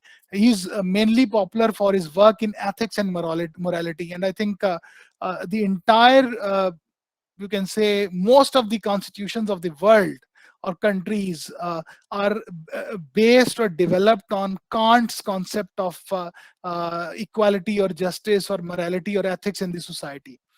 So it developed amazing concepts, but right now we'll focus on the philosophy of reality or ontology as well. He developed a concept of transcendental idealism. I'll explain it through a picture because these are a bit lengthy details. Now, what is his concept? So, can you see this picture, Kant's theory of knowledge? Yes, Sir, we can see. Yes, Okay. sir. So, as per Kant, transcendental or critical idealism, there are two worlds. One he called a noumenal realm or world, and the other one is phenomenal world. Phenomena, the word we use, phenomenal, phenomena. So in noumenal world, the things exist in itself. He called it dig and sit. There are things. So if we see in our surrounding, the things, they exist in itself. So if you can see something in front of you right now, a table, a chair, a book, a computer screen, a mobile phone, or anything, it exists in a noumenal world in itself. So there is a reality of all these things in themselves. So if there is a chair, that is, it has gone, it has got its own reality. And things, whatever in is there in this noumenal world, that is independent of time and space. For example, the chair is not concerned that what is the time right now, even how much space I am covering. So if you look with this perspective, the entire world, whatever you see in noumenal world, they exist in themselves, and everything seems independent of time and space. But then comes a phenomenal world. You observe that thing. And this interaction, the mind imposes its categories on the data of experience. So you see that object, and there are, I think, 12 categories in which Kant, you can also search those categories in literature as well. He has divided the things. So now, when this noumenal world interacts with the phenomenal world, there is a processing in your brain. You categorize that thing. What is this thing? What is its color? How much space it is covering? And all these things. And even the time becomes important for everything. Even the understanding of time becomes important for you. Even when you are moving or walking, there is a lot of discussion about the sense of direction: right, left, front, rear. The world is independent of these things. The world don't need these things, the noumenal world. You're moving right or left, but you need them. So all these information, it is processed in your brain, you categorize them, and then you label it as something. This is a chair. This is a book. And the interesting thing is, Kant says that every one of us has got a different phenomenal world based on our mind, based on our thinking, how we see the world, how we view the world. So every person, when he looks around the world, his reality of things is different. He even goes up to this point, maybe nothing exists in this world, and we are just in our phenomenal world. We have developed some concept, and in this entire world, there is no one except me. And everybody, whatever I am looking, there is no noumenal realm or world. Everything my mind has created, just to emphasize the importance of your phenomenal world.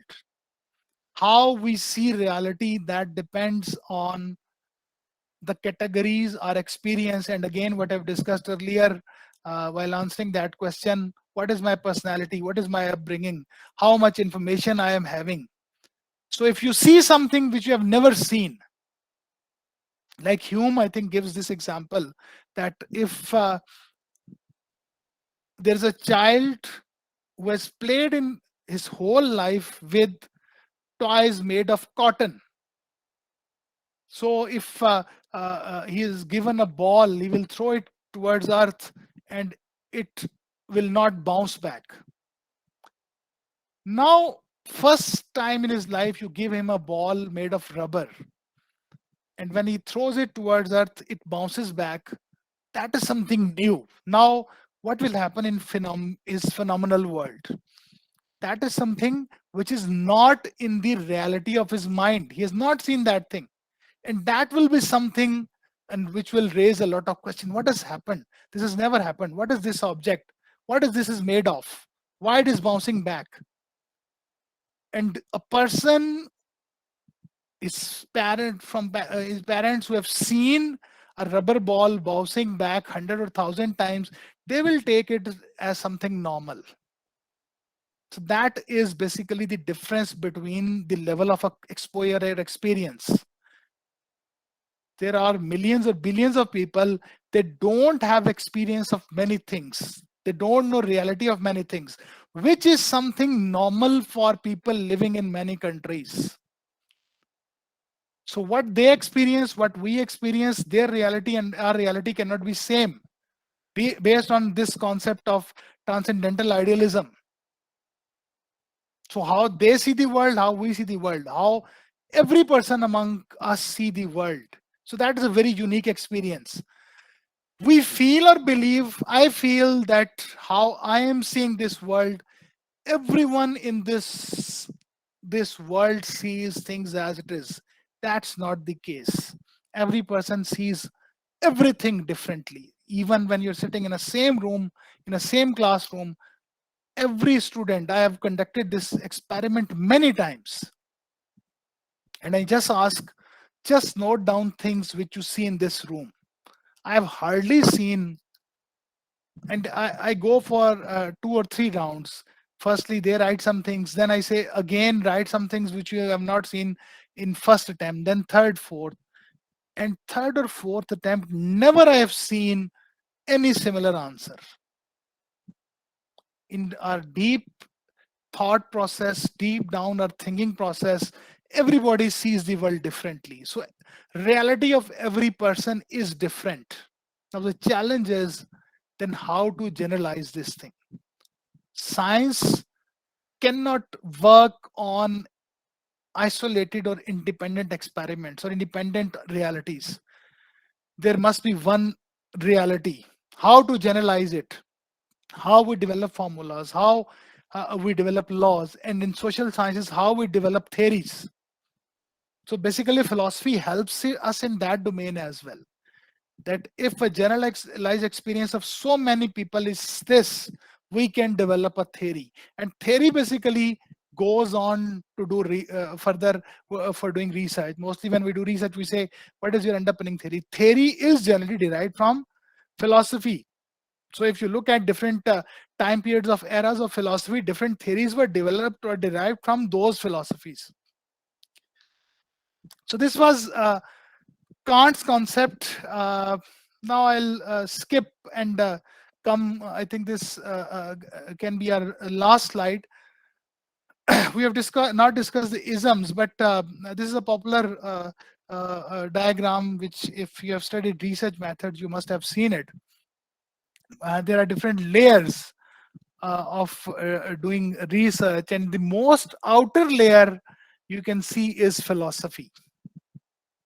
So if you remove this layer, you cannot conduct research. That is a simple thing. You don't know what is the philosophy behind it. Positivism is basically about, if I briefly discuss it, realism is the world is composed of matter rather than ideas. Ideas are images of the real world. World is made of real material entity. So realist or realism believes that it's not like Kant. They say whatever is there, we are seeing or looking at it in a real time. It exists, actually exists.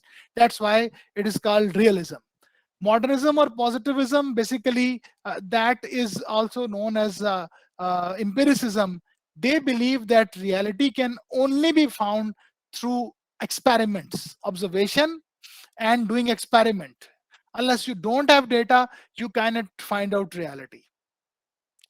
Then there is social constructionism. Again, I discussed briefly that reality can be found with the help of experiment and in the context in which somebody is saying something.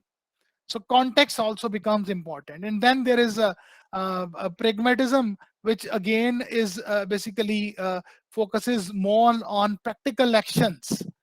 So based on practical actions of individuals or experience, we can only find out reality. So all these topics need a lot of detail and discussion. But if we look at this diagram, the first thing you must be clear is that what will be the philosophy of my research? Whether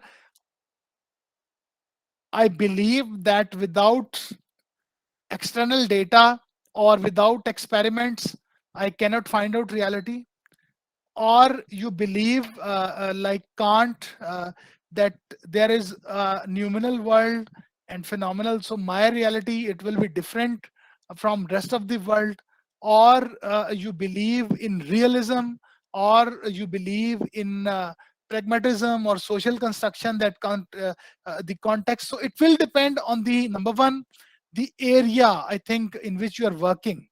For sciences, maybe in most of the cases, positivism or empiricism is most popular, because there can not be a sort of difference in reality. If you mix hydrogen and oxygen, the outcome will be water. But when you look at the social sciences, I think you need to be very clear that which philosophy is the most relevant, because that determines your approach. Philosophy is linked. This next is approach, whether I'm using deduction, abduction, or induction. So these are three approaches of doing research. I have a slide here, I think, in which this is basically the inductive or deductive reasoning.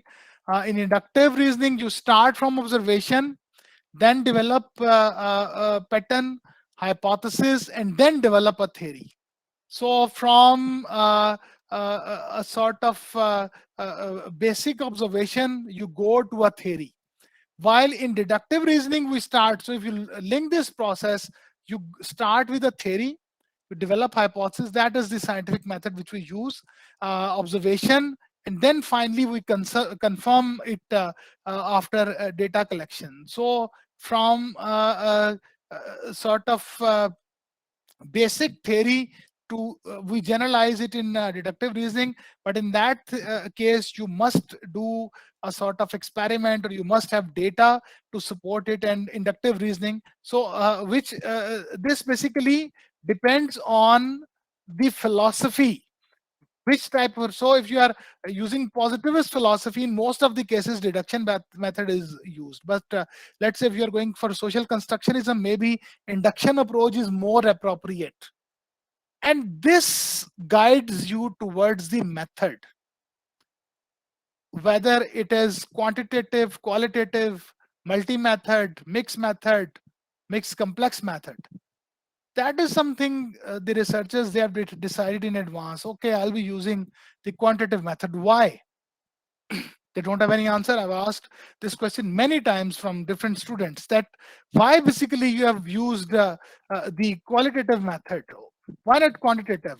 And the answer is that we wanted to collect data, and through questionnaires and all. Why questionnaires? Why not interview? Why not qualitative method? Because they were not clear about the approach, whether it is a deduction or induction. And why they were not clear about approach? Because they were not clear about philosophy. So if you are not clear about philosophy, it will affect each and every part of your study. Now, from the method, we further move towards strategy. If it is, let's say, a quantitative method, whether we'll do some sort of experiment, or whether it will be a case study, or let's say if it is a mixed method, then we'll be combining survey and sort of ethnography. This is a mixed method, so it will be linked with your the method side, and this further links it with time horizon, whether we need to do cross-sectional or longitudinal study. Cross-sectional study is a study in which we collect data just one time, and longitudinal many times. So what is requirement? And finally, you decide about data collection and analysis. And generally, we start from the most inner core. I'll be collecting data using a questionnaire. I'll be sort of doing this analysis, regression, correlation, and these methods, and these are my hypotheses. We need to start, the order of the doing research should be correct. And unless you're not clear about philosophy, you can never do I also review research papers of good some very good journals as well. And in most of the cases, the reason for rejecting a paper is that the person who has done a research, maybe a very good research, he cannot link things. Where there might be the requirement of survey, he has used interview. Why? Because he was not clear about the methodological choice. And why he was not clear about the methodological choice? Because he used a wrong approach. Rather using deduction, has used induction. And if he has used induction, maybe on the back end realism was required, but he has worked on positivism. And these are things which are not specifically mentioned in any paper.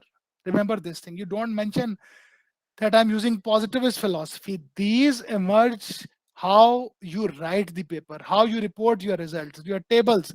They show that which approach you has used. So that's why I said once you complete your study, the language you're reporting is very important. How you report it, whether whatever you have found is supported by the words which you are saying, how you are writing those words, how the picture which you have seen. The most easy way to tell any person what I've seen, you just show this picture of this lion. He will say, okay, I've seen it. But the problem with researcher is what I have seen, you cannot show it others as a picture. So that's why Wittgenstein developed this picture theory. These words basically develop a picture. So you have to use such words which can develop a true picture of the world. Other person, while reading your text, can develop a true picture what you have seen. So that's why it's reporting after this analysis comes. And I think for that, we need maybe an entire session just to discuss the philosophy of language, its importance, its different components, and maybe then it is clear. So to sum up today's lecture, you need to start thinking about the philosophical grounds or basis for your research. And for that, you need to study philosophy, not the entire philosophy. It's a very complex discipline. It takes a lot of time, and even these are quite obscure type of literature. It's very difficult, almost impossible to understand the writings. Even translated work of Kant, Hegel is, people say, most notorious in this domain. Nobody can understand what he has written. So that's why you need to find out some good books of philosophy, some good translations. And for some things like Descartes' Meditations and Kant's books, I think you need to read the translation. That will give you a lot of ideas about what philosophy is all about. And I think once you are clear about these concepts, whenever you'll do research, you will immediately relate your concept with, firstly with philosophy, then the correct method, and then you might be able to sort of develop a right path for conducting research. That I think should be done while starting a research. That what will be my way forward? This will be this is my philosophy. This will be my approach. This is the way I'll collect data, and this is how I'll sort of analyze it, and this is the plan through which I'm going to report it. I think what I have seen so far, in a very short time, maybe in 7-8 years, I have successfully sort of supervised 15 PhDs, and they're doing very good research in their domains.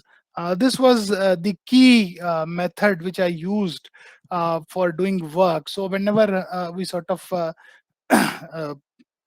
started working on any thesis or any project, or even people who are working with research, we start with this roadmap. Whether we're clear about philosophy, methods, and all these things, and then we sort of develop the timelines for that approach. What is the timeline when these activities will be completed? And then finally we spend a lot of time on reporting side, that how to report it, and which what technique or even philosophy we need to follow. I think I have repeatedly used Wittgenstein's name. You must read his work.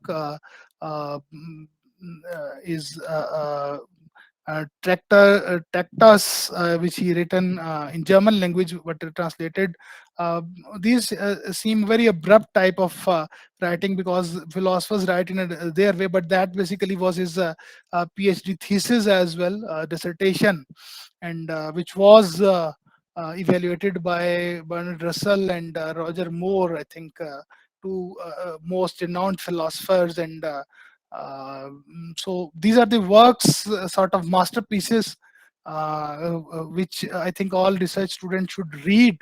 That will entirely change your perception, number one, of the world, and especially when you go to philosophy of linguistics, because when I few years back started reading those things and worked on it, that totally changed perception of reality, how to see things and how to report them. So that is something guaranteed, that once you read these things, your way of seeing world, way of seeing problems, identifying the problems, reporting them, and then doing research analysis and reporting results, that will totally change the way you are doing right now. So for that purpose, it is, I think, a must for all the researchers to start with philosophy of research and then move ahead.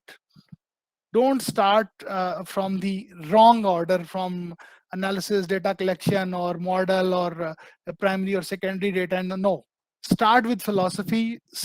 Spend good time reading these philosophies.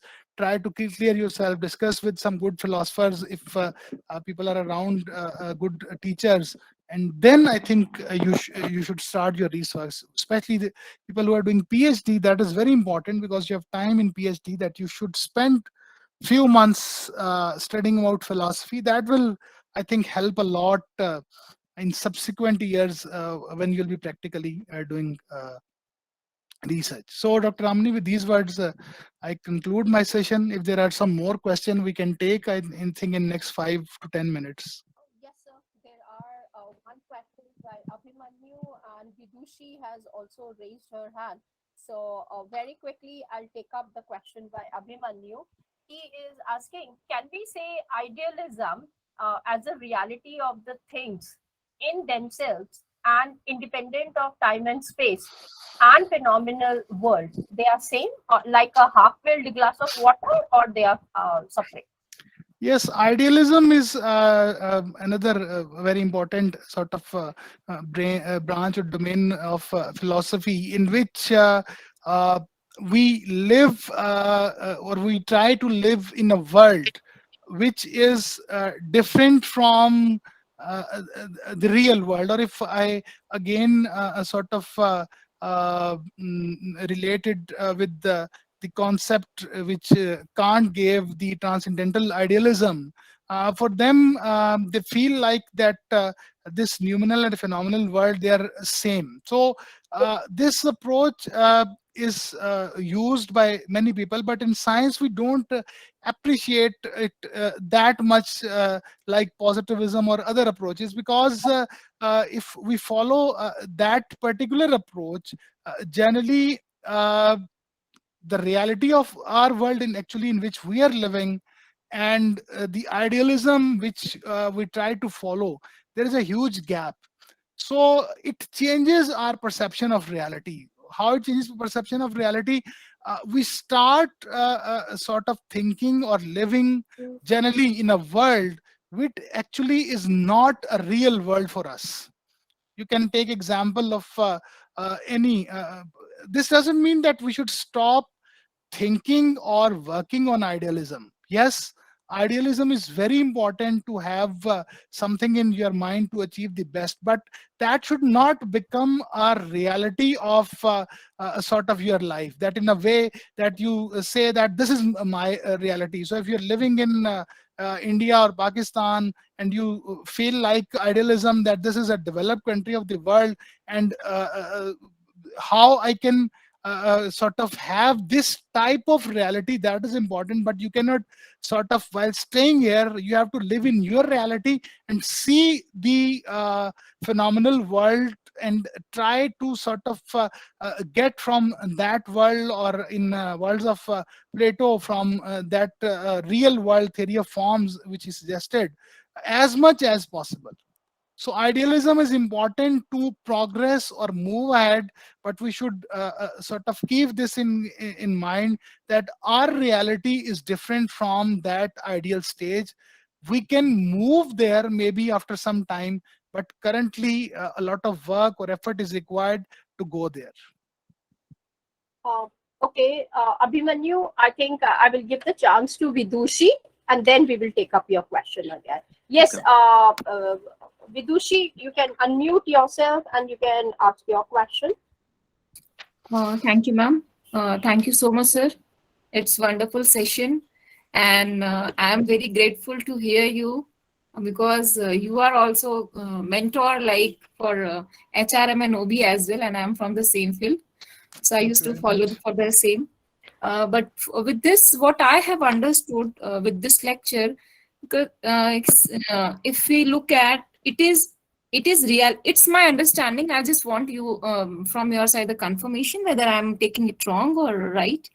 It is about reality or the perception of reality for the for various individual, because again if it as you have taken the example of chair and table, the same table from two perspectives. See sir, table is table for all time for human being, whether the human being is a small kid or the older person.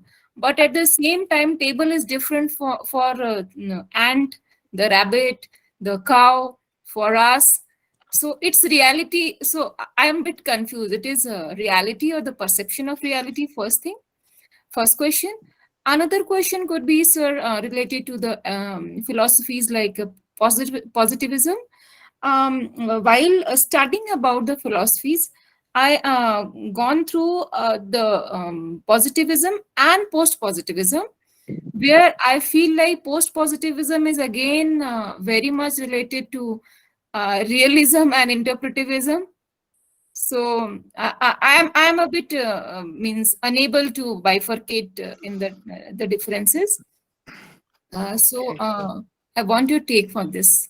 Thank you. So the good thing is that you're confused. That is, I think, in philosophy we take as positive thing, because I think Einstein said that when you start with uncertainty, you end up with some certain thing, and when you start with the certainty, you definitely will end up with uncertainty. So confusion basically shows that you have read about these things, and that's why there are questions in your mind. The first question, which you said, that perception of reality, yes, this is a very popular sort of statement by a leading psychologist Kurt Lewin, who basically said that it's not the reality, but perception of reality that matters. We see whatever is based on our own perception. So every person in this world has got a different type of reality. So as per him or many psychologists or philosophers, there is no absolute reality in this world. Reality is something relative. So in that context, if we see, if we look, even you have discussed about OB and HR.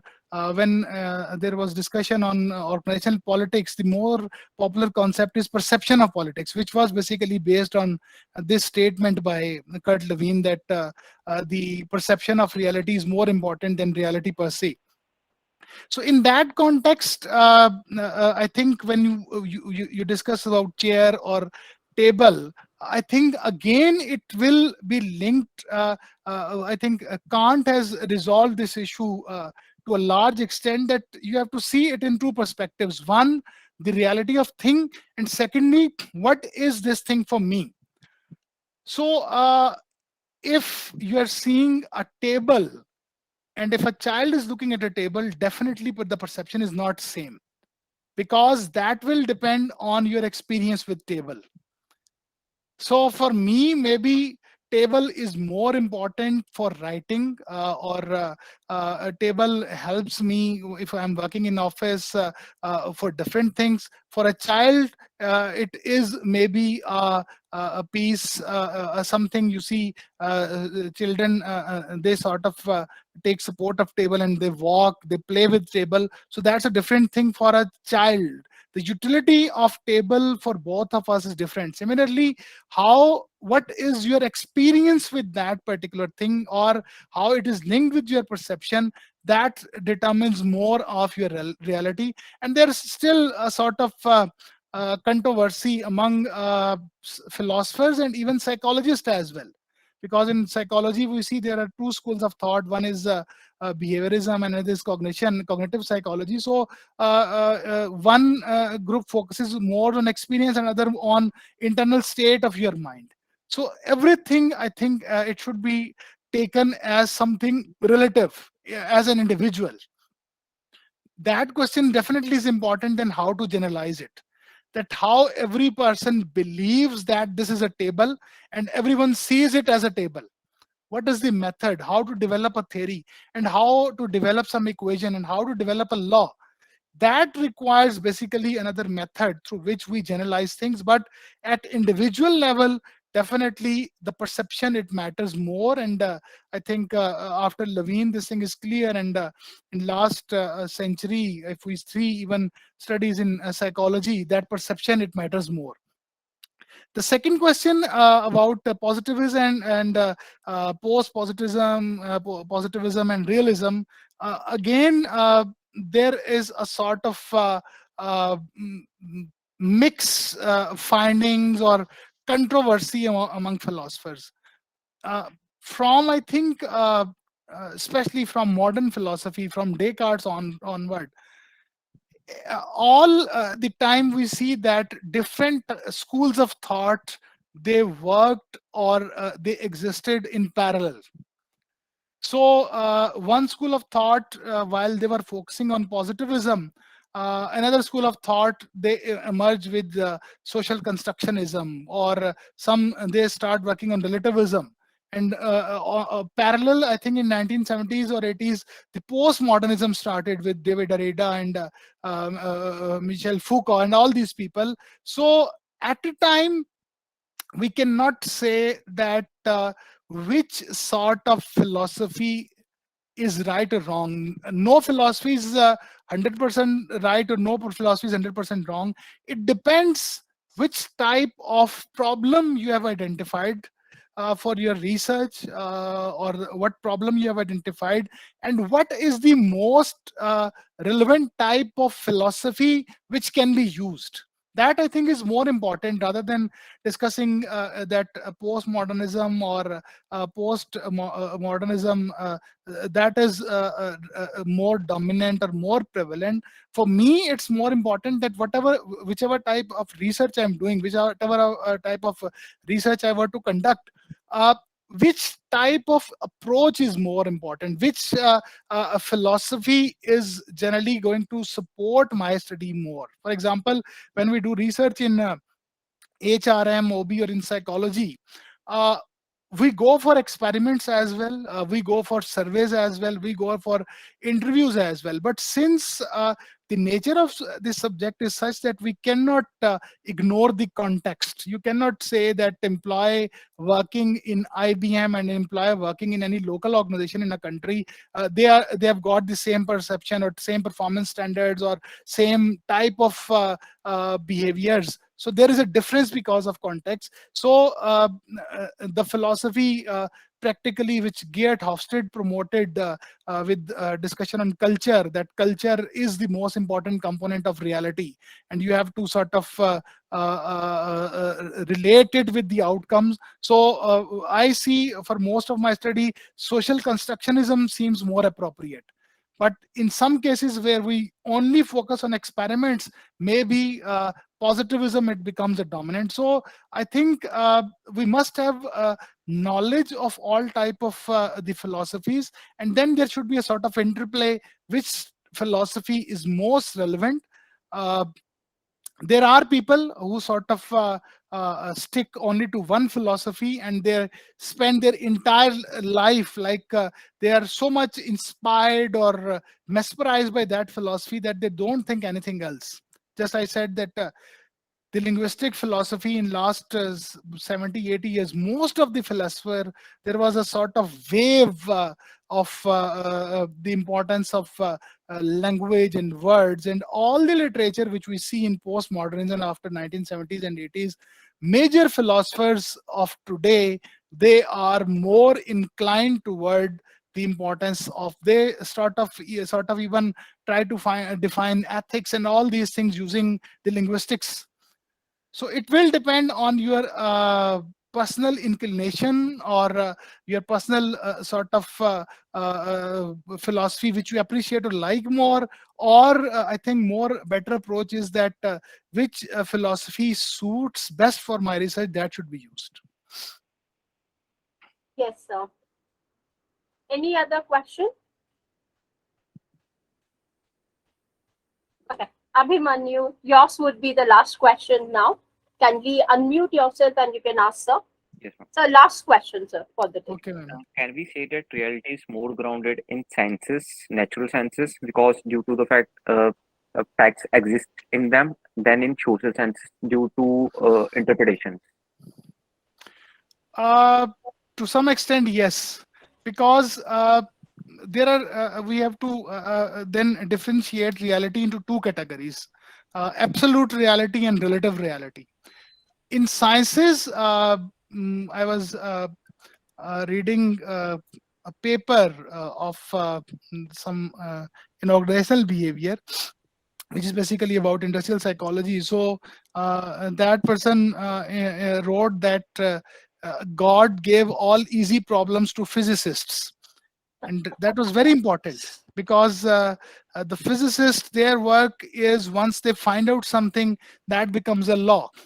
So if Newton developed a law in 1600 or 1700 something, law of gravitation, or first or second or third law of motion, it is valid, although there are changes in different sciences as well, but it is valid for 500 or 600 years or 700 years.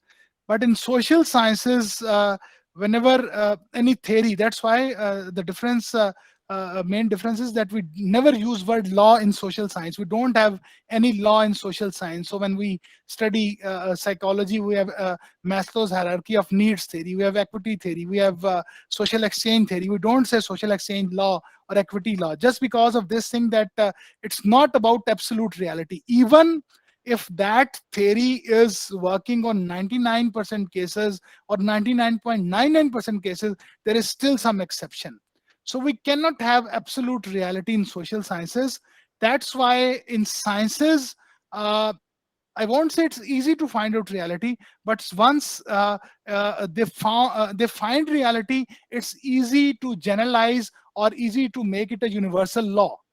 But in social science, there are so many sort of issues or problems. Even when you find out something, immediately there is some sort of critique or such things that people, they will say that no, you have not correctly interpreted the reality. So in social sciences, I don't think we can ever have absolute, we can never find absolute reality.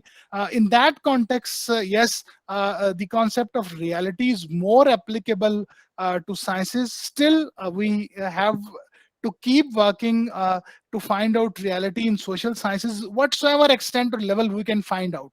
What is our capacity, to what extent we can go to do experiments and find out reality, that we should keep doing, and that basically will keep on advancing the knowledge. Thank you, sir. Thank you, sir, a lot. And that was the wonderful session I could ever have conducted in my master class series 1. And now it is my pleasure. And in fact, I should say I'm very happy today that, yes, this particular topic has been given to me, suggested from your side, and it kicked off very well. And I think all of you who are present here, to summarize the entire session in just 3 sentences, sir has given you introduction to various philosophies, number 1. Number 2, dichotomies. I think nobody could have gone ahead and made it so clear by taking up each philosopher. He has chosen the most important philosophers, and he has very clearly bifurcated the dichotomies which are existing, and these are the dichotomies while you are going to make a choice for your research philosophies, as he has shown in the onion of the research as given to us by Mark Saunders et al. In 2001. I remember it very well when I was interacting with Mark Saunders, sir. And, at that time, it was just between positivism and interpretivism or realism. However, Sajid sir has really showcased to you all how to look at it, and it was indeed a true philosophy in management research. So, sir, thanks a lot for giving us such a beautiful way to understand the philosophies and the way we can start off. And all of us, in fact, most of them who have not yet, I know in India, though they are aware of it, they don't use it, as you have correctly said. So with this introduction, I think now we are aware of it, how to start off and how to introduce them even in our publications also. So with these words, I really thank you for giving us some of your valuable time on a Sunday, wherein it is meant for a Sabbath or a holiday for all of us. So I thank you, and we will look forward to invite you once again, sir, for a much deeper understanding of the philosophies or maybe something else also. Thank you very much, Dr. Ramni. It's always a pleasure to interact with you. Yesterday, I also received a text from Dr. Neeraj as well, and he was very happy that I'm again conducting this session. So, inshallah, I'll be available whenever I have time and you conduct any session. And this is something which I love to teach, the philosophy. This is something which I feel is missing in most of our research classes or research degrees. So all a different type of, even for positivism or social constructionism or specific domains, we can have separate sessions, and even or linguistics, because this is the area in which I am trying to work these days and study a lot about linguistic philosophy. So inshallah, whenever you call, we can have another session as well. And thanks a lot, everyone. It was really a pleasure to be here. Thank you, sir. Thanks a lot. And Nisha, one of my other very close, good colleague of mine, has raised a question. I think she has raised a hand, so I'll just give her an opportunity. Nisha, quickly, you can unmute yourself and you can ask sir whatever you want to ask him. Good evening, sir, and good evening, ma'am. Good evening. Actually, I'm from the IT field, so can you just guide me how I use philosophy over there? Also, I got the points that you have shared with us.